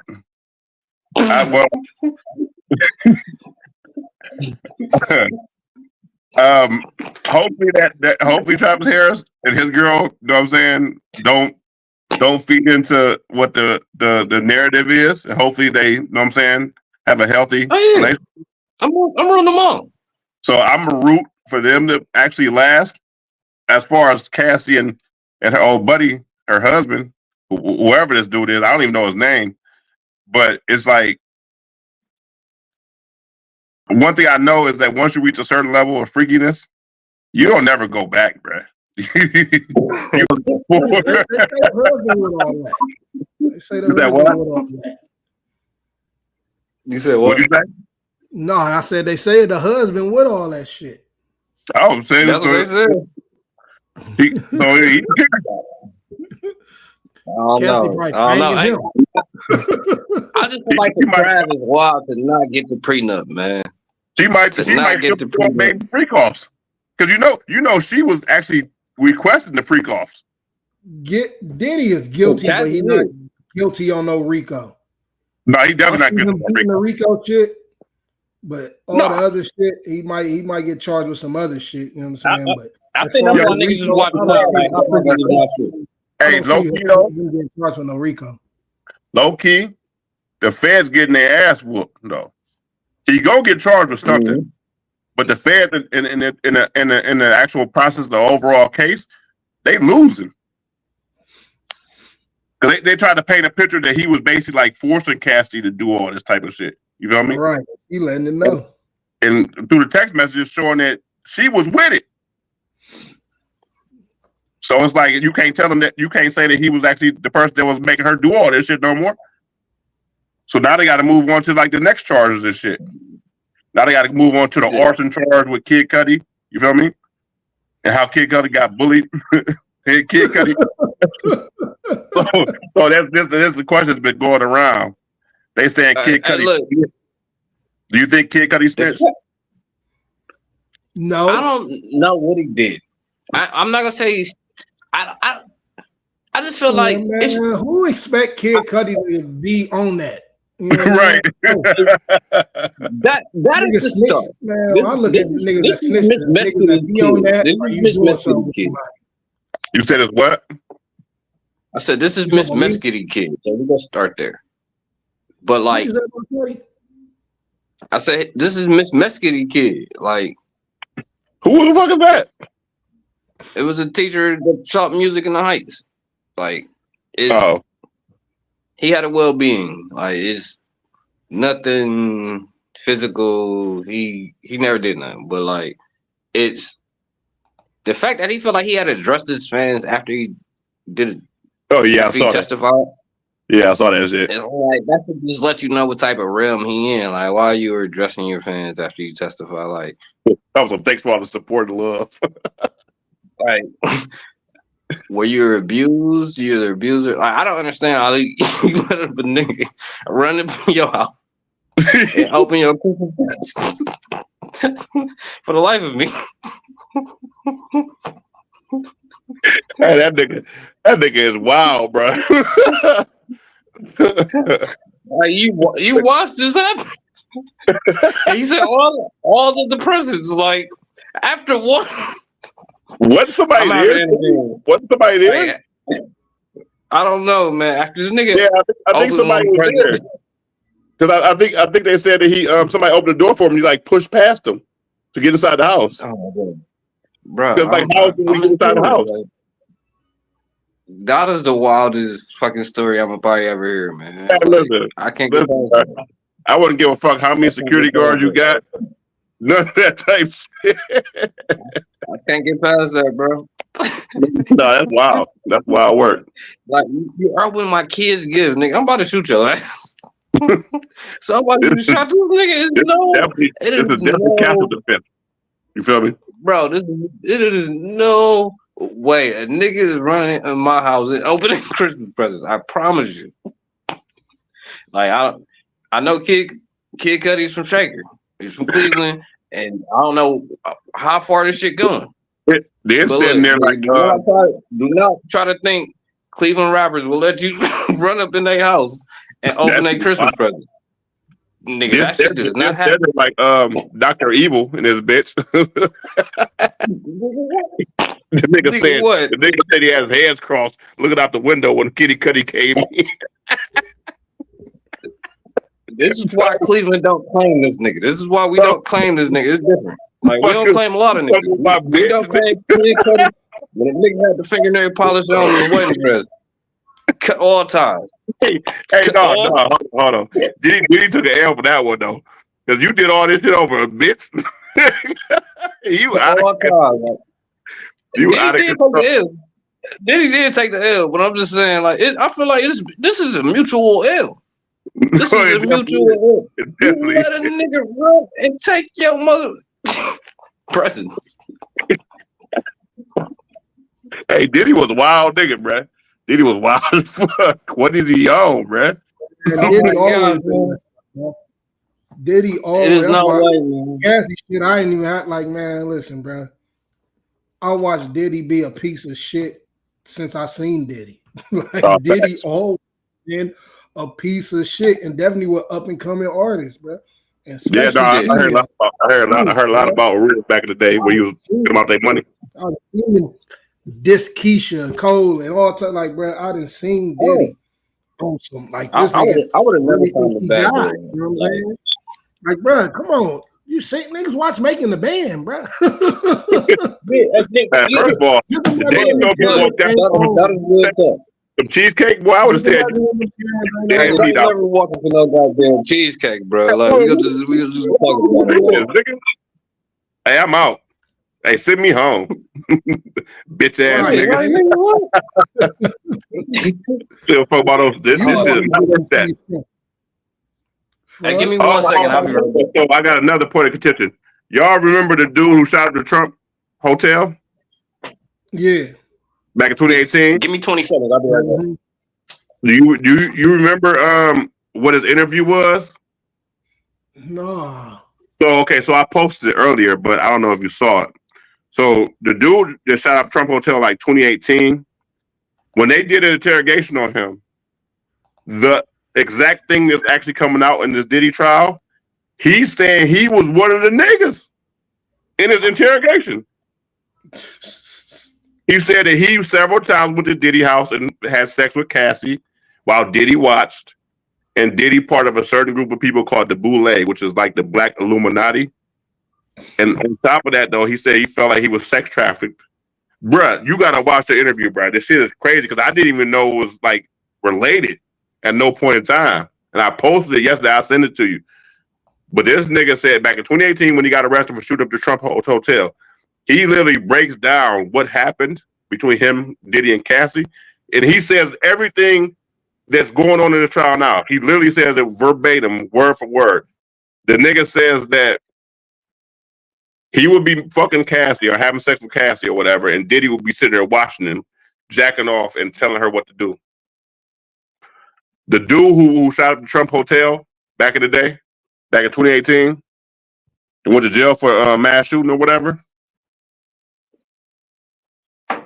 said this is the exact same, all the stuff that we're finding out that happened between Diddy and Cassie and them inviting dudes over to have sex and stuff. He said this back in 2018 when his interrogation. The exact same things. And everybody thought he was just crazy back in 2018 because nobody thought this was going on. But now that we're starting to find out that maybe this dude wasn't lying. And he said Diddy was a part of a organization called the Boule, which is like the Black Illuminati. You feel me? You be going down rabbit holes. No, no. You said you want to go to conspiracy. I see that. You talking about that call other man daddy. You said what? I ain't messing with no man that call other man daddy. That should have been a as soon as you got that daddy, I was like, that interview. And that nigga nasty, bro. You about to throw the cat up in front of that bitch. And cat daddy with the old school. Fuck wrong with you, man. Nah, you better not say nothing like that. Even though I do admit there was a lot of New York niggas that were saying that shit. When he hit the West, I like it when you're scrambling. Scrambling and scraping. Matter of fact, can I say something? Fab looking like, man. But I'm gonna say one thing about that daddy thing real quick. One thing about that daddy thing. Hey, New York niggas back in the day used to say that shit a lot though. Like that was part of their regular playing. Yeah. On the female side. But can I say this? Niggas that's going back in time and digging up Biggie's lyrics and trying to say that nigga was gay and he was in some other shit. Y'all wild for that, man. Like, man, stop doing that. No, they not. Stop doing that. Like Biggie's lyrics was always fried. That ain't nothing new. No, that nigga had some fried ass lyrics. I don't think he was with the Diddy freak offs. Rap has been fried since the beginning of time. No, rap ain't never been that fried. Nigga, Biggie had some questionable lyrics, bro. Just be honest. I'm a Biggie fan. I think he's the greatest of all time. But he had some questionable lyrics, my boy. And I don't know if he knew he was laying up with a boy in the bed in that video, but yeah, that video was another thing. Is when they said that dude was a man in the video. That girl was a man. I'm just saying, like, it's getting out of hand with the pause shit, and like rap is different. Like, you're supposed to eat a nigga alive. So like, if you say that, ain't no pause. You gotta say pause. My boy. That is what you're supposed. Rap is a sport to a lot of hood niggas. That was like wild, boxing. Bro. That was a wild statement, bro. Hold on, quick. My TV up. You hear me? That was kind of wild statement. It was, and I'm not gonna pause it because when Mike Tyson said, "Nigga, I'm gonna eat you and your kids in the ring," it wasn't no pause. Yeah, because that's Mike Tyson. No, he was talking about killing somebody. He didn't want to talk about no homosexuality shit. At the end of the day, rap is the reason why like rap is probably like the most dangerous thing it is right now, because rap, when you really in the rap shit, it is different. Like, you gotta talk like you look like that. I ain't saying no shit like Biggie said. You look so good. You a what? No, I'm never saying no shit like that. You ain't supposed to say. You ain't supposed to say that. That's, and I also feel like it was a different time in rap. Like, rap has errors. I don't think no one took that. So wait. So one of the hardest diss songs in rap is called "No Vaseline." Let's talk about what it is. No Vaseline. But it's more so metaphorical than you look so good, yada yada yada yada. That's not metaphorical. How is that not? How is that not metaphorical? It's not metaphorical. You got to play Connect Four. It is metaphorical. So you play Connect break down the Biggie metaphor for me. When you say a hook is, when you say a hook is no Vaseline, bro, that is, and no, there's a reason why. Like, I looked at, you about to give it to him raw. That's a metaphor.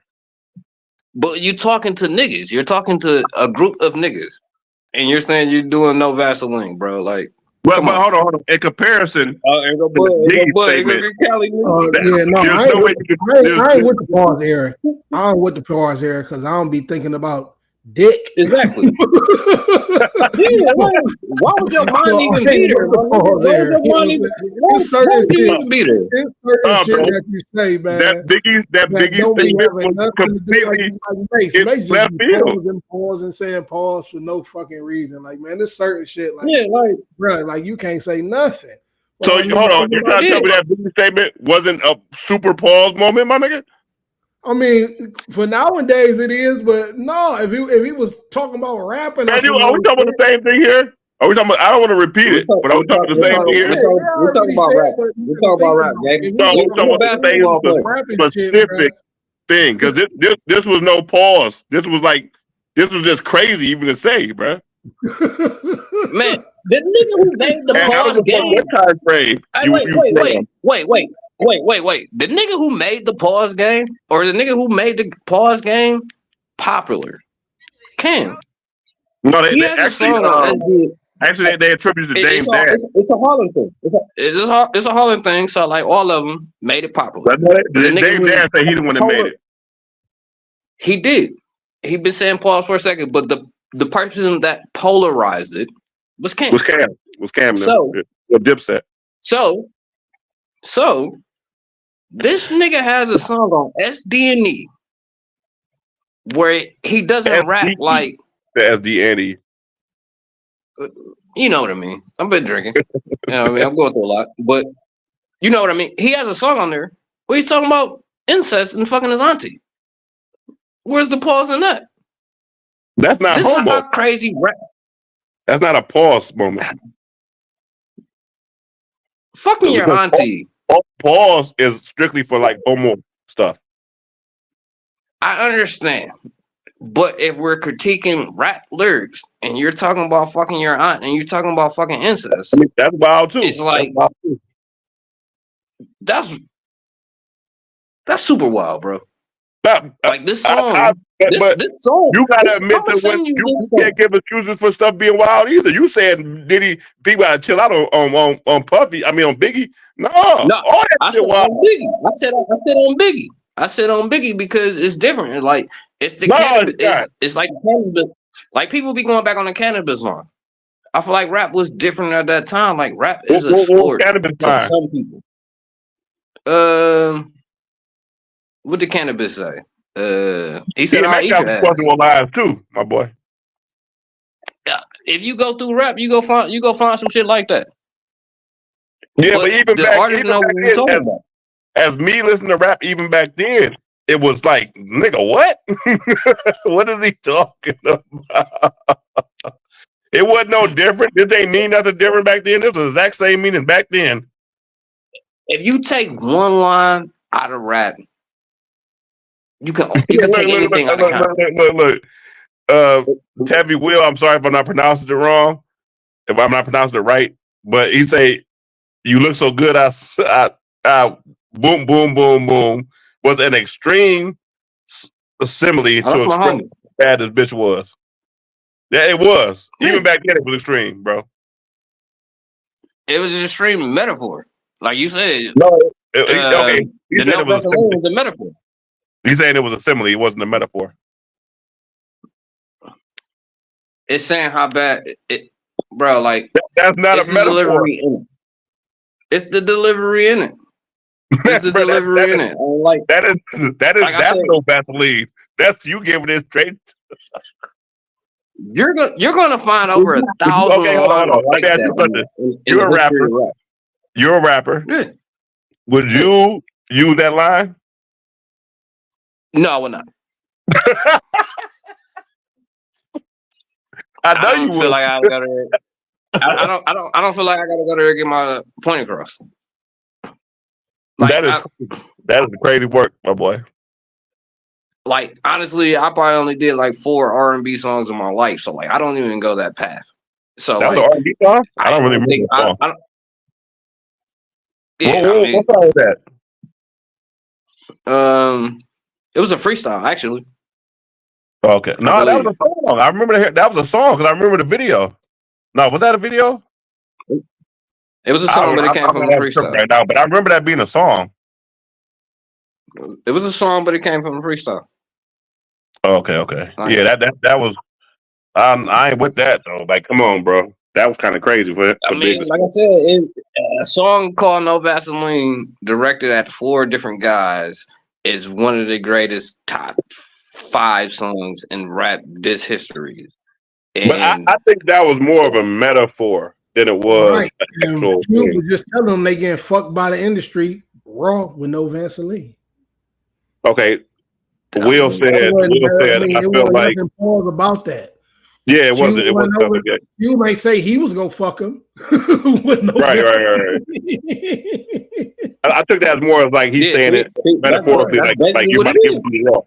That is errors. So at that time, like if you see his next comment, it's perfect sense. Like at that time, you saying what you could do to another man, how you can violate another man. Yeah, he do got some rapey ass lyrics too. And honestly, this is what rap is. DMX always was telling niggas to suck his dick. No, DMX has some crazy lines too, bro. And DMX is one of my favorite artists. But you're literally expressing how much you can violate another man with words. By effing them and so it might sound. I'm not pausing it. It might sound however you wanted to sound, but like literally, it's a violent sport. Nah, like it's some people rap for different things. Some people rap to monetize it. Some people rap for club points. But you're supposed to humiliate them. You're not supposed to like violate them, bro. Like that's crazy work. How do you humiliate somebody? You gotta violate them, bro. New York in general had a lot of violations when it comes to this type of stuff. Listen to Philly rap. A lot of they hood rappers' lyrics was kind of like weird, bro. Yeah, they was violating for real. What he say? What Big say? My nigga Gutter kidnapped kids. We talking about execution style, and then when you're painting that picture, you have to really be in these situations. So that's how you know when it's real or not. So like if you've never been in these situations, he talking about raping pedophilia, right? This is Biggie lyrics. Then he talking about some homosexuality, crazy homosexuality. What else we listened to back then? Competitive sport. Man, this is wild. That ain't no look. Rick Ross, even though he got dropped, was saying stepping the peel in the chick cup. Look. You asked us what we were watching, man, right? So like I'm telling people, like a lot of people don't know this. A lot of people think Jay-Z took his first shot at Nas on Takeover. No, he been taking shots. Jay-Z always had the gun cocked and loaded. Takeover was like, where you at? Where did you go? Right, facts. And he even said, like, a lot of people look at Takeover, Ether, as Nas won because of Ether. No, Jay-Z came out with 2 songs after then. Kind of like Kendrick. He came out with 2. He came out with the Super Ugly. Yeah. But he came out with the Hovey Baby. The Hovey Baby. The nigga said, it's Hovey Baby on Blueprint 2. He said, I'll set you up. Just yeah. A lot of people not here. Hovey Baby on Blueprint 2, the nigga killed the nigga. Well, I wonder if that was a diss song. Like it was directly at him. He said, nigga, you nigga jungle is a garden to me. The nigga name is Jungle. You said the niggas are guarding me. I'm Big Dog, Glenn Rob.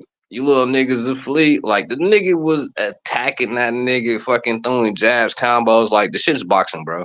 So like, Well, Nas won that one, but it wasn't no homosexuality. There wasn't no crazy lyrics though. Jungle would have smoked him. Yeah, Jungle was that. it Jungle was. was that like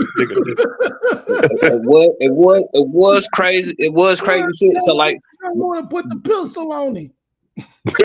Bud made a post, right? And this is real talk. It's respect to anybody that you watch boxing, because just to even step in that ring. But So, like, hold on, even in boxing, there are illegal blows though. Yeah, no, I'm just saying, like, I know, like, just from an artist perspective, like, if niggas ain't never did it, because there's gonna be a younger generation coming up watching me now, and just your first time just walking on into the stage, your knees go buckle. So let me ask you a question. Let me ask you a question about that Jay-Z and Nas. Who won that battle? In your opinion, Jay. You think Jay-Z won that battle? Yeah. I'm a Jay-Z fan too. I'm a Nas fan too. Jay-Z, one of my top 5 artists of all time. At some point in time, I even said Jay-Z was number 1. So, but I think Nas got him. If you did not continue to batter after Takeover and Ether, because Nas made a whole CD after that. Yeah. A whole CD kind of dedicated to what just happened. And that was Stillmatic. Stillmatic was directed at Jay. Stillmatic was Jay crazy. just came out with whole. Stillmatic was crazy. It's actually one of my top. It's in my top 5 Nas albums. But don't get me wrong. Younger generation, I still haven't like fully processed what he's doing right now with Hit Boy. Let me marinate. I was listening to Nas since fucking like around that time frame. Yeah, so like a lot of people gonna be like, oh, like the shit he doing with Hit Boy fucking crazy. I understand that. Give me some time. Like I'm in my own little shit right now. Sick Block said Nas definitely won that one. That's if you what? Why did Nas end up signing to Jay then? Like the whole Big Baby. The fact that wait. This how you know it was. This how you know it was different, right? And this is how you know the nigga kind of lost. When Jay-Z had to go on the radio station and apologize what he did to the nigga. Because the nigga Jay-Z said, nigga, I threw a jab at you and you came at me. And see, this is the thing why I say the sad shit is kind of crazy. When we come back with our shit, we're already cocked and loaded. So the nigga set the nigga up on Super Ugly and smashed the nigga. And the nigga, we can admit that. America looked at Jay-Z as the bad guy because what he did was Super Ugly. What did Jay-Z lie in your top 10? The nigga went on a New York radio station after then. Who's the GOAT rapper? Who's the GOAT? That's because we never asked each other. Who's your GOAT rapper? My GOAT is Jay-Z. I knew you was gonna. I knew it. I knew you was gonna fucking say that. But it's different for me. It's just a correlation. Like, do you have a bias here? Do you have a bias at this point? I don't because I know the history and I know to give Nas they props, and I know like you need for a great story, you need the protagonist and antagonist. But I could say like because Nas always had that title since Rakim, Jay-Z's all set his sights. No. Biggie had the title for a minute. He ain't ever since Rakim. Biggie had it for a minute. I'm saying as a poet, as a lyricist, so like you want to separate yourself from being a rapper at some point in time. Like, right. I seen that from Gucci and I loved it. I seen that with the State versus Roger Davis. You start seeing his lyrical content. You start seeing what he want to do lyrically. Like, it's one thing to talk to the streets. And I understand that. And that's who you're supposed to talk to. Like, and we can get into a conversation one day about Renegade. And that That's actually why Ether won't hit the same once you realize that Eminem did not smash Jay-Z on his own track. Man, you crazy as hell. No, bro, go back and listen to it. Jay-Z set niggas up from the beginning, and I want you to let you know it's a mouse track. Nigga said, how do you rate music when nothing but thugs relate to it? And he let Eminem do whatever the nigga was talking about attacking Christians and shit. But do you? And this nigga Jay-Z was talking, this nigga Jay-Z was talking about hustling on the bench, getting it nigga when it wasn't nothing in the stove.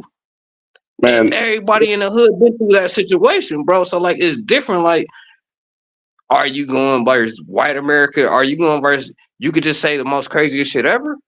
Or are you going by nigga this is shit? Listen, I'm not an Eminem fan. And I'm keeping it 100. I'm way bigger Jay-Z fan than I'm an Eminem fan. But Eminem got at Jay-Z. He did not. I swear to God. Like we'll be able to dissect the song one day. I promise you he didn't. Once you go back and listen to Another Drew Grown Man, I promise you he didn't. Right, maybe I'll go back yeah, go back and listen to it. And you're gonna be like, what's more relatable? As far as my opinion right now, Eminem got at Jay-Z, bro. He beat him on his own track, bro. I want you to really go back and look at this. It's the reason why Jay-Z. Wait. It's the reason why Jay-Z came out with Super Ugly, right? 6 Block said M got that. With Takeover, right? The nigga threw a jab. And this is why I tell people, like, with the Kendrick and Drake situation, you could tell when a jab. That's Ben, too. Oh, shit. What's good, boy? But shit, you could tell, right? Well, I said with the Kendrick shit, it's a jab thrown. You could tell with the jab where you just setting the nigga up just to see how he about to react and do the counter shit. So, but hold on, pure rapping alone is what we're going for, and we're not going. Nobody's gonna go that deep. Like you might go that deep, I know, because you're a rapper. Which I do appreciate your introspective part here, and I'm taking it as a rapper. You know what I'm saying? I'm taking it as go back and listen to that song. Go back and listen to that song right now as a grown man. I know you about to be 50. I'm just playing. But just go back and listen to that song now. And you were born in 1984, and I was born in 1983. So if I'm about to be 50, you about to be 49. I'm just saying, just go back and look at it. You know what I mean? See how you feel about it. Like we'll talk about it like going in episode 2. You know what I mean? But as far as right now, I'm gonna reiterate. Right now, you know, I've been drinking. That right now, M killed Jay-Z. Yeah. Okay. I ask you a question before we get to be on that, even though it was post-mortem, right? Yeah. The Eminem, Tupac, and Biggie song, that shit was crazy. They all had 3 great verses, but I think M had the best verse. No, that's some AI generator shit on the computer. No. This came back out. Way before AI. You said who was on the song? Dying to Live song.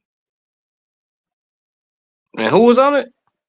I think it was M, Tupac, and Biggie. Nah. It was called it was called Dying to Live. When they use like the old verse. When they use their old verses.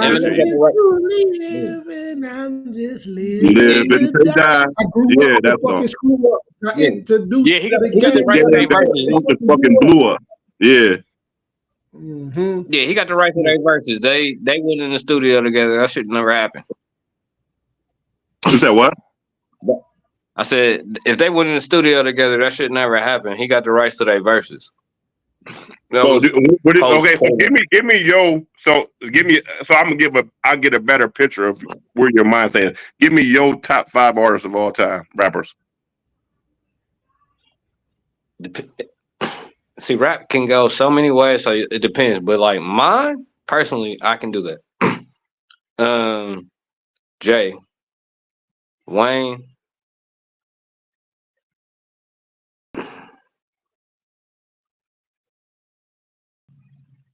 That's where it gets tricky.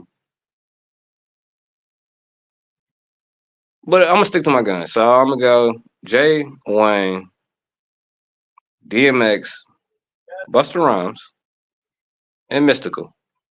That's crazy work. It Mystical? is. What he did with Unpredictable Hold on. was crazy work. Hold on. Let me get this real quick. Let me hear me. You got Mystical above Biggie and Tupac? That's before my time. Man, what?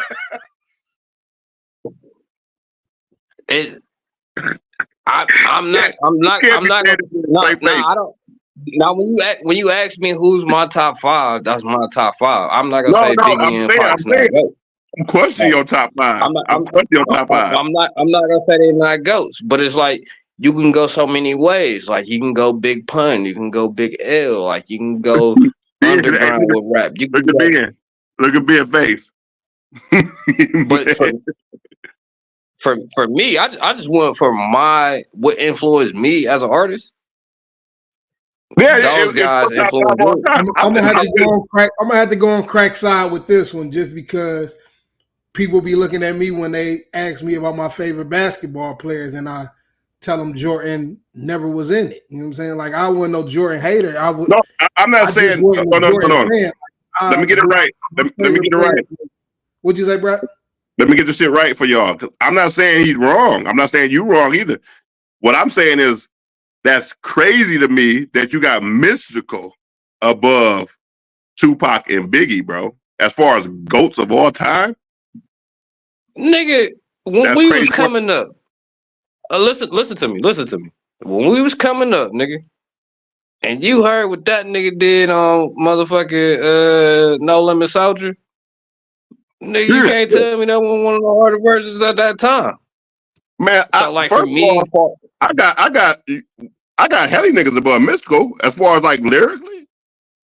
Man, no, I'm not saying I got Redman, Method Man. I'm not saying lyrical, but I'm saying like in New Orleans he holds some rank. He do. I'm not saying like he's the most lyrical, but I'm saying he influenced me as an artist. Like seeing him jump all around the stage, that stage presence. The only two niggas that could do it like that, I could say is or two other niggas that could do it like that is KRS-One and Busta Rhymes. That energy is something else, and it should be studied. No. I don't see why it shouldn't. In some aspects, he was pretty good, but I would never have him in my top five. I'm not gonna deny the artistry. Like I know he got some shit going on with sexual cases and all that shit. This is the question. This is my question though. In your opinion, you could legitimately, with a straight face, put Mystical. In your opinion, not what he meant to you, but just GOAT. Period. And with a straight face, you could put him above. I'm not saying GOAT. That's why I said I'm not saying GOAT. I said what influenced me. The question was the five greatest of all time. To me, I gotta go with my five influence. Said Mac was better than Mystical. Then he said Mac was better. X could have been better than Mystical too, in my opinion. Yeah, because he said favorite and best are two different things. I did ask you your top five of all time. No, I did ask you that.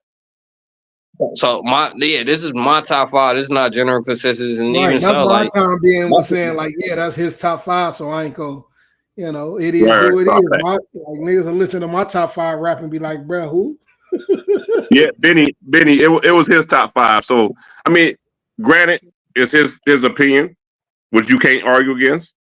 But I do find it as a rapper though, Krizak, I can't believe it's the era before me. Like so, like I kind of feel Gil Arenas and you say Tupac and Biggie was your era.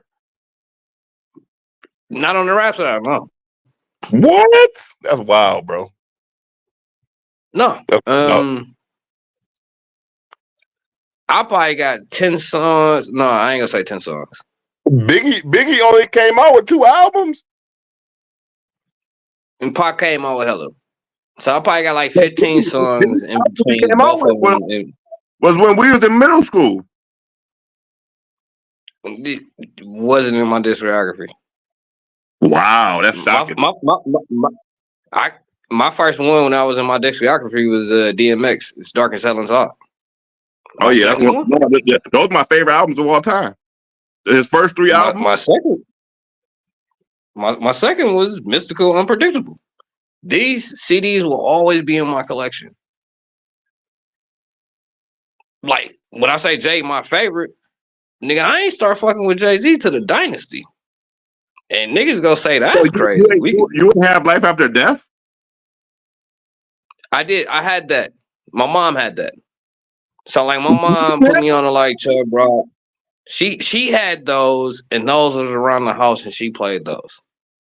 That's wild. So like I'm fucking Life After Death came out like 96. 97, something like that. It came like right after he died. It came out. No. Life After Death came out like in like 92, 93. No, Life After Death came out in I think 97 or 98. Yeah, it was like 97 or 98. It was like right after he died. Yeah, it might. Yeah, right after he died. Like, but yeah, no, my shit was I had a Source magazine. Nigga, this is when I had to Rite Aid down the street. Nigga, I'm on East Overlook. You must have not paid attention to Big Dan, really, because Biggie was our time. Biggie was definitely our time. March 25th, 1997. Yeah, that was right after he died. Yeah. But like, I'm hip to the singles. I know Hypnotize, nigga. I know like all the singles. Like actually, like some of my favorite memories with one of my cousins that passed is Riding Around to the Life After Death. But was it in my CD collection? No. Did you listen to Bone Thugs and Harmony? No. You ain't listening. What's going on here, bro? Man, I mean, we can talk about it. I'll listen to some songs. I'll listen to the singles. Like, I don't know. Like, I just didn't think rap should be harmonized so much. Like, I don't know. I can't believe you didn't listen to Bone. You're from Cleveland. Where you from? At this point, it's like to the Art of War. I listen to the Art of War, but like for me to look at Benny said, who do you consider the true GOATs? Not your opinion GOATs, but the real GOATs. It's still errors, bro. Cause like I could say Biggie, Pac, MJ, Nas, and take an easy file, right? But that's not talking about like I think LL Cool J should be there. I think KRS-One should be there. Like is the Mount Rush? It depends on era, bro. Like if it's a sport, I just can't give it to. And then it's like who are the posts in? Like do we just keep it there? Like Wayne, I feel like he should be some type of consideration, but like I can't discredit Big Daddy Kane, LL Cool J. I'm saying LL Cool J. So what is your criteria? Like when you decide your GOAT, what is your criteria? Because a lot of people will even say Drake a GOAT right now. See, no, he can never be a GOAT. He had ghostwriters. That can never be a case. That's why he got exposed by Kendrick. It's how real are you to your story? Right? What about so it's like when you're paying that like I mean, going by sales doesn't matter to a rap artist. Like, is how real are you to the art? Like, at the end of the day, you're an artist and it's music. So, like I said, like it's different forms of it. But like, some people treat it as therapy. Some people will use it to monetize it. Like, oh, I'm about to get a Creek dollar, and you know that's like popcorn rap. And then you got niggas that make dance songs. Like, you can't categorize like motherfucking the Cupid Shuffle with motherfucking Jay-Z. You can't put that in the same category. We're not discrediting the Cupid Shuffle. We listen to that shit at every fucking barbecue. So you want me to give you my top five? So, yeah, give me your top five. You got Scarface in there? No, Scarface not in my top five. He might be top Give me 10 the though. OGs. All right, you Give me the OGs. my top 5. To be honest with you, it combines lyricism, right? It combines what else? Public opinion is definitely part of it. You feel me? So I'm gonna give you my honest top 5, right? Like my not my personal favorites, but just the general top 5 I would consider. Biggie, Yeah. Hey, hold on. Yeah. My bad. My nigga just said, hey, that shit was real back in the day. Biggie, But yeah, Pop, go ahead. My right? bad. I'm sorry. Biggie is my number 1. Yeah. Biggie, Pop, Hove, and to be honest with you, you could mix them 3 up. You feel me? Yeah. You can. Biggie, Pop, Hove, you can mix them 3 up. You feel me? Eminem up there. Even though I'm not an Eminem fan, I make that clear. I'm not an Eminem fan. I do admit that Eminem he makes some decent music, but I'm not an Eminem fan. But just out of the sake of what he did to the rap game and his sales, he's up there. You feel me? And number 5, it could be interchangeable, right? You go LL Cool J. You feel me? Because of all shit that he done did for the rap, for the culture. He done did a lot. He's been around the rap game a long ass time. And just that alone is crazy. Man. I said he should get the Super Bowl. Let's get the campaign going on the show. Oh God. LL for the Super Bowl. Oh God, just out of respect, I'm just leave him up there just out of respect for everything he did. That boy been around since the early 80s, nigga. Nigga, before I was born. Right? He been 40 years deep in this shit. Like making Mama Said Knock You Out. People like it wouldn't be a good show. I'm like, you know how many features he got? Well, it could be a good show. He could bring out J-Lo. He could bring out so many different people, like from different eras, and it's gonna really showcase fucking hip hop. And that's where I'm like, as a hip hop artist, like, because where do you go from here? Because with Kendrick just airing out Drake, you can't go that route. Right. Would you about to go Travis? You about to go Travis Scott? And to be honest with you, even though he's still really rapping right now, you can interchange Drake at that 5 spot. Some people put Drake at that 5 spot. You feel me? Bro, honestly, Drake has had a lot of CDs in my collection. So, like, my CD collection has been very finicky. Like I said, it's not been a lot of Tupac.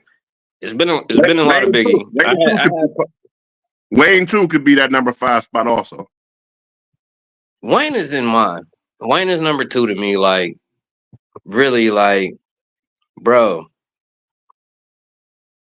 After Squad Up and really around Squad Up and really the responsibility he took on in Cash Money, when everybody left, when everybody leaves and you just be like, fuck this shit, nigga, let me show you what's going on over here.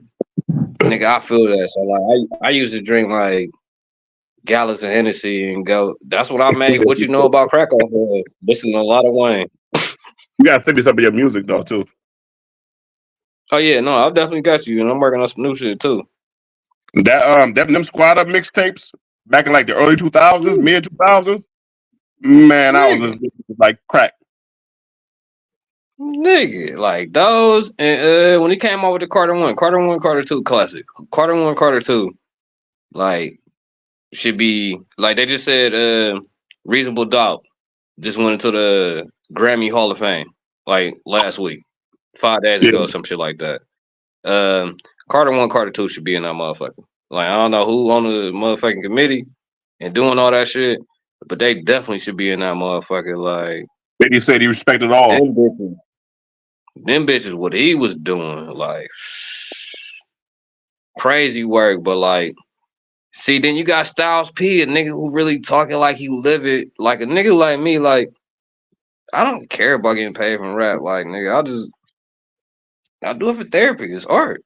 Like, and niggas don't respect the culture because it's like the niggas who's gatekeeping it. You have a whole community in there. How did they get in there? Cool. Like, What this you talking is about? rap. They have all communities that hop into the rap game, and it's like very questionable. Cool. The alphabet people. You gonna get us canceled the If first we're show. gay, You gonna get us fucking if canceled. we're gatekeeping rap, how did this happen? Hold on. Oh, You got to hear what you were just saying because I was looking at stuff. You gonna get us canceled? I don't want you to do that. But what you what you mean? What you mean? What you I'm gonna mean? get this guy. I'm gonna wait. All right. Because Yeah. I know how to trade these lines. I ain't never been to Facebook jail, so I know how to trade these lines. I ain't never been to Facebook jail, but it's just I think we're gatekeeping the wrong people from the rap game. If that makes sense.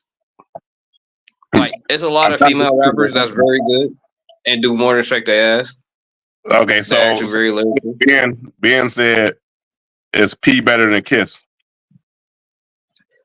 Nah. Yes. What do you think? Like, let's get his opinion. What do you think? Like, I like to interact with the people. Though. I know you got Kiss because you listen to what you hear. I mean, that's what everybody's fucking But if you ain't never heard no Ghost mixtape, no Phantom Menace, or no shit like that. I've heard Ghost mixtapes, bro. Okay, I'm just asking. I'm a real big music person, my boy. Especially back in the day, I was really big on music. I still remember in Data. He said Kiss. You still ain't answering the question. Kiss in the top 5, but is P better than Kiss? That's what we want to know. Obviously, if you say Kiss is in the top 5, obviously he's saying P is not better. He can have them both in there. That's a possibility, but I doubt it. If not, let me know what Styles is on your list. How about that? If he don't make the top 5 and Kiss made the top 5, we got the answer. Let me know where you put Styles at, because you asked the question to us, but I want to know your opinion, because you go break the tiebreaker. I still remember that Beans and Jada Kiss battle. Oh, Beans won that. Man, here you go. Beans won that. Okay. He got himself. Actually, no. I do admit Beans did win that. Beans did win that. He said P's number 7. No, he said he got Styles at 7. That's what I said. He got Kiss at 5, Styles at 7. So like that's cool. That's cool. I just wanted to make sure he wasn't too far off. That's all I wanted to see. You know what I mean? Because you can't go wrong either way. Like, honestly, like Styles' voice. Who was the best to do that? No, not Styles, but Kiss' voice. You know what I mean? I guess we can pause this one time. Kiss' voice. He definitely won that though. I was tripping.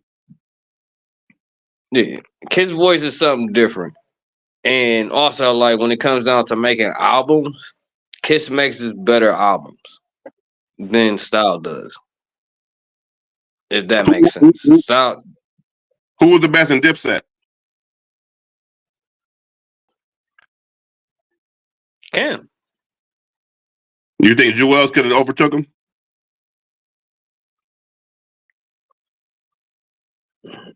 If he was serious, like, but it ain't even about being serious. It's just like when you got too many of your own vices at your disposal. It's like when everything's free and everything's right there. Like, how focused are you about to be? Like, and he was still young as fuck. It's an interesting thing. Like, when you got hella bitches there, you got hella weed there, you got hella whatever you're into, hella drinks, you know what I mean? Whatever drug that you want at your disposal for free. It's like, I don't know if that's a healthy work environment, but we've kind of seen that. True. Like, I mean, it was the same thing with all that Cam, but like, and also like Cam and Jimmy was like robbing their artists. Like, and it's not even robbing their artists. It's like it happened to them, So like it's like rap culture and like this is why it's gatekeeping and everything. Like when it happened to you, you do it to the next man. Like, oh, this how this person did me.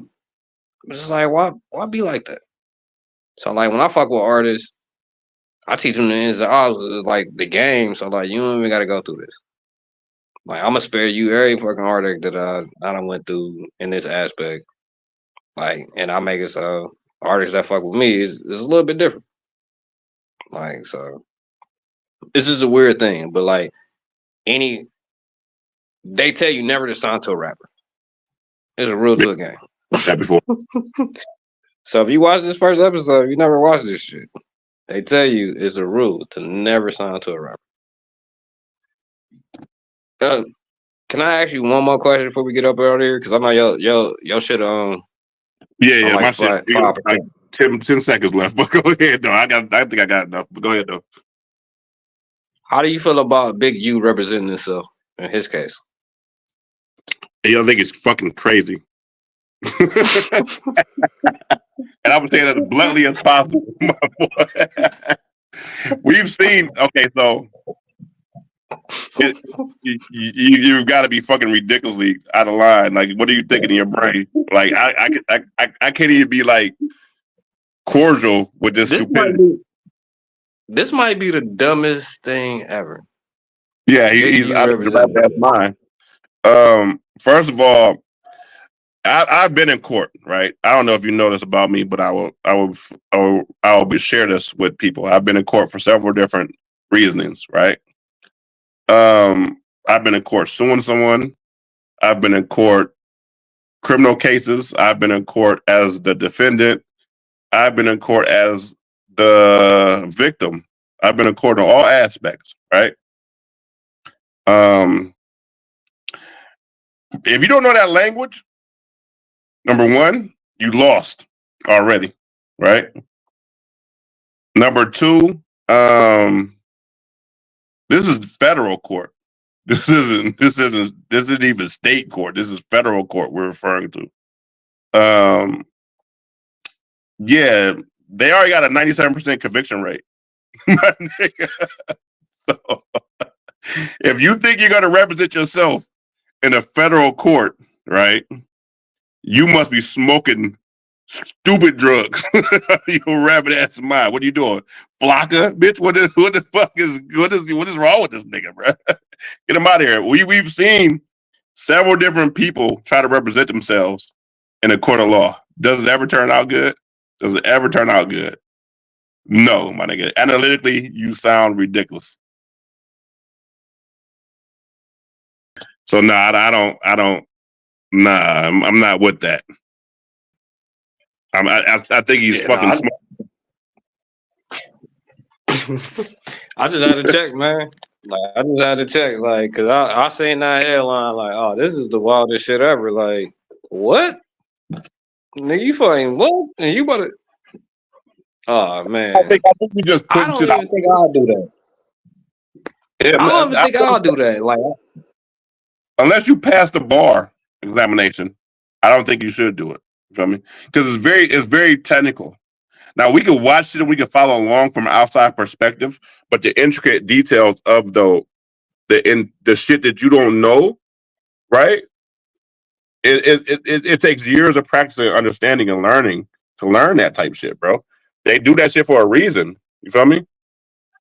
It's shit that it's tactics, it's techniques that we as people who don't necessarily do it on a day-to-day basis and don't understand the concepts and the realities behind this shit, dude, you're never gonna get it and you're gonna fail.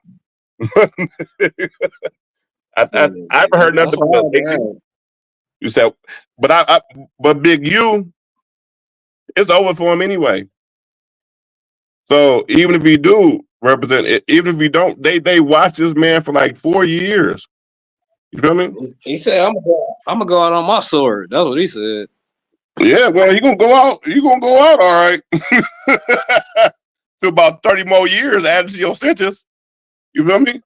Yeah, he about to get fried, crucified. Like, it's no way he know the law. No, and then the crazy part is they playing with him though. They did you realize how much they playing with him though? They fucking with him. The fans are funny as fuck, bro. So when you supposed to go to court? hold on. I think it starts. I think it's supposed to start this month. I'm not sure, but they might have pushed it back. But listen to how they playing with him though. So Big U nickname is Big Draws, right? You know what the operation was called? Hey, the fans as fuck. The operation was called Operation Draws Down. Hey, these niggas wicked, boy. These federal niggas is wicked. So not only is they playing with him that though, right? 600 is one of his like opponents in the LA street culture or whatever case. They don't really like each other. So when everybody, the public found out how many years he's facing, guess how many years he's facing? How many? 600. With all his charges combined, right? He's literally facing 600 years in jail. So I don't think he's gonna beat the case no matter what. You feel me? Feds, they gonna get you on something, one way or the other. Number two, I mean, outside of that, you representing yourself is just pure tomfoolery, my nigga. Pure tomfoolery. You're out of your rabbit ass mind, my boy. Like, come on. They got all the evidence, nigga. You are being charged with the RICO. You're being charged with murder. You're being charged with extortion, racketeering. Bro, they gonna get you on the murder alone. You feel me? The murder alone, they saying they found DNA underneath the dude's nails to match Big U. Yeah. So it's like, you're not going nowhere. So I guess, like you said, he's gonna die on his own sword then. But you know what's more disturbing about the situation? What I find the most disturbing about it is that why you still living like this? You feel me? At that age. At this age, nigga, you 60 years old. What are you doing with it? Then you finesse the government. Like, are you thinking here you're finessing the government? Like, they not gonna ever find out? Like, my nigga. Yeah, like, come on. Definitely gotta get smarter, man. Like, definitely gotta get smarter. We too old for this shit. Like, way too old. Way too fucking old. Because it's like, bro, like, are you fucking kidding me right now? You're 60 years old and you're trying to finesse the government. That's why. I mean, it's no offense. It's just like, I know it's different shit for different parts, but this is why I didn't understand about the check-in shit. Granted, I ain't never been to LA. My bad. Granted, I ain't never been to. I said, granted, I ain't never been to LA, but I mean, if I've been to LA, I'm not checking in. Like, why would I check in? Like, why would I pay a nigga to visit the city? Like, I could do more from spending money in it than paying you. Like, yeah, I say I support local businesses. I tell people all the time. Like, matter of fact, Bud, I was gonna ask you because I need a detox, man. I need something on the vegan side to eat, man. So like, you gotta let me know like a local restaurant I should pull up on, or something I should try because I don't really be into the vegan shit.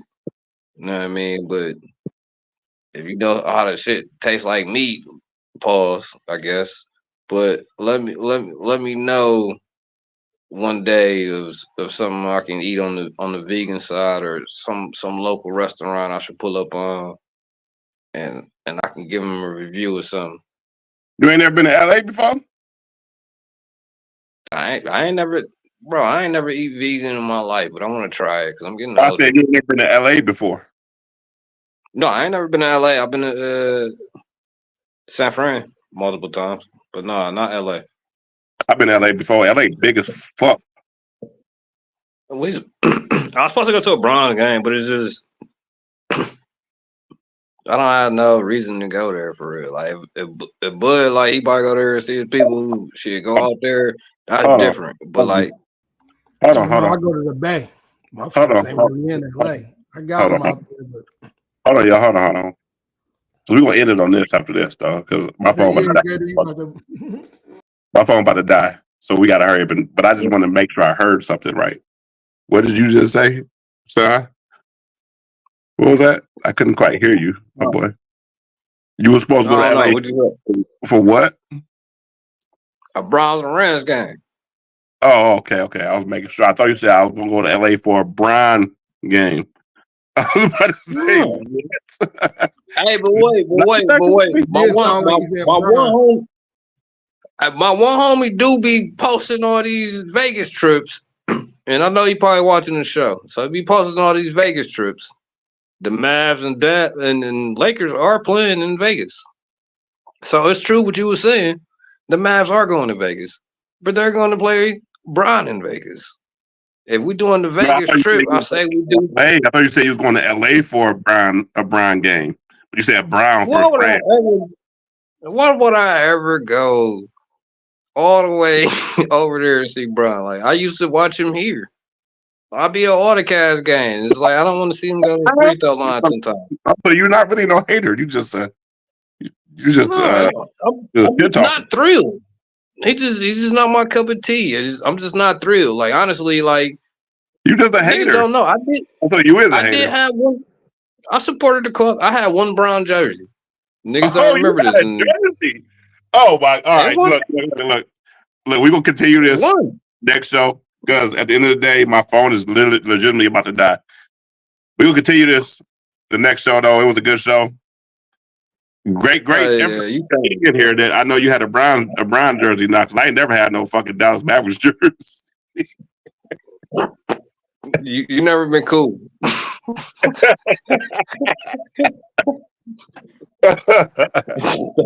I guess not. I guess I've never been cool. But your ass definitely You got had to a order brown them. jersey. You got to order them. LeBron jersey too, so I can post it on my timeline. Like, look here. I had a nigga. I was the king of the throwbacks. I had a throwback Brown jersey when he's. Oh You know man, what I mean? if I ever get a hold of that picture, it's over with for you, my boy. You ain't gonna never see it. I am gonna animate that picture. If I ever get a picture, I'm gonna animate it. I'm how you do some wild shit. You never go. I'm how you burn Dirk Nowitzki jersey. So this is my new goat. But see, like that's like a CD collection. I always keep a Dirk jersey. Like, you know what I mean? Like I had one Brown jersey, never felt like I needed to get another one. You know what I mean? I don't care if he would have signed it. It would have been the same situation. Like, all right, dog. We got to get up out of here. Good shit. Definitely we'll see you enjoyed in a couple of days. Man. We can wait for a couple more topics to develop. We'll come out of y'all some bullshit. All right, y'all. Good shit. We're out of here. I got to make some food. I'm hungry anyway.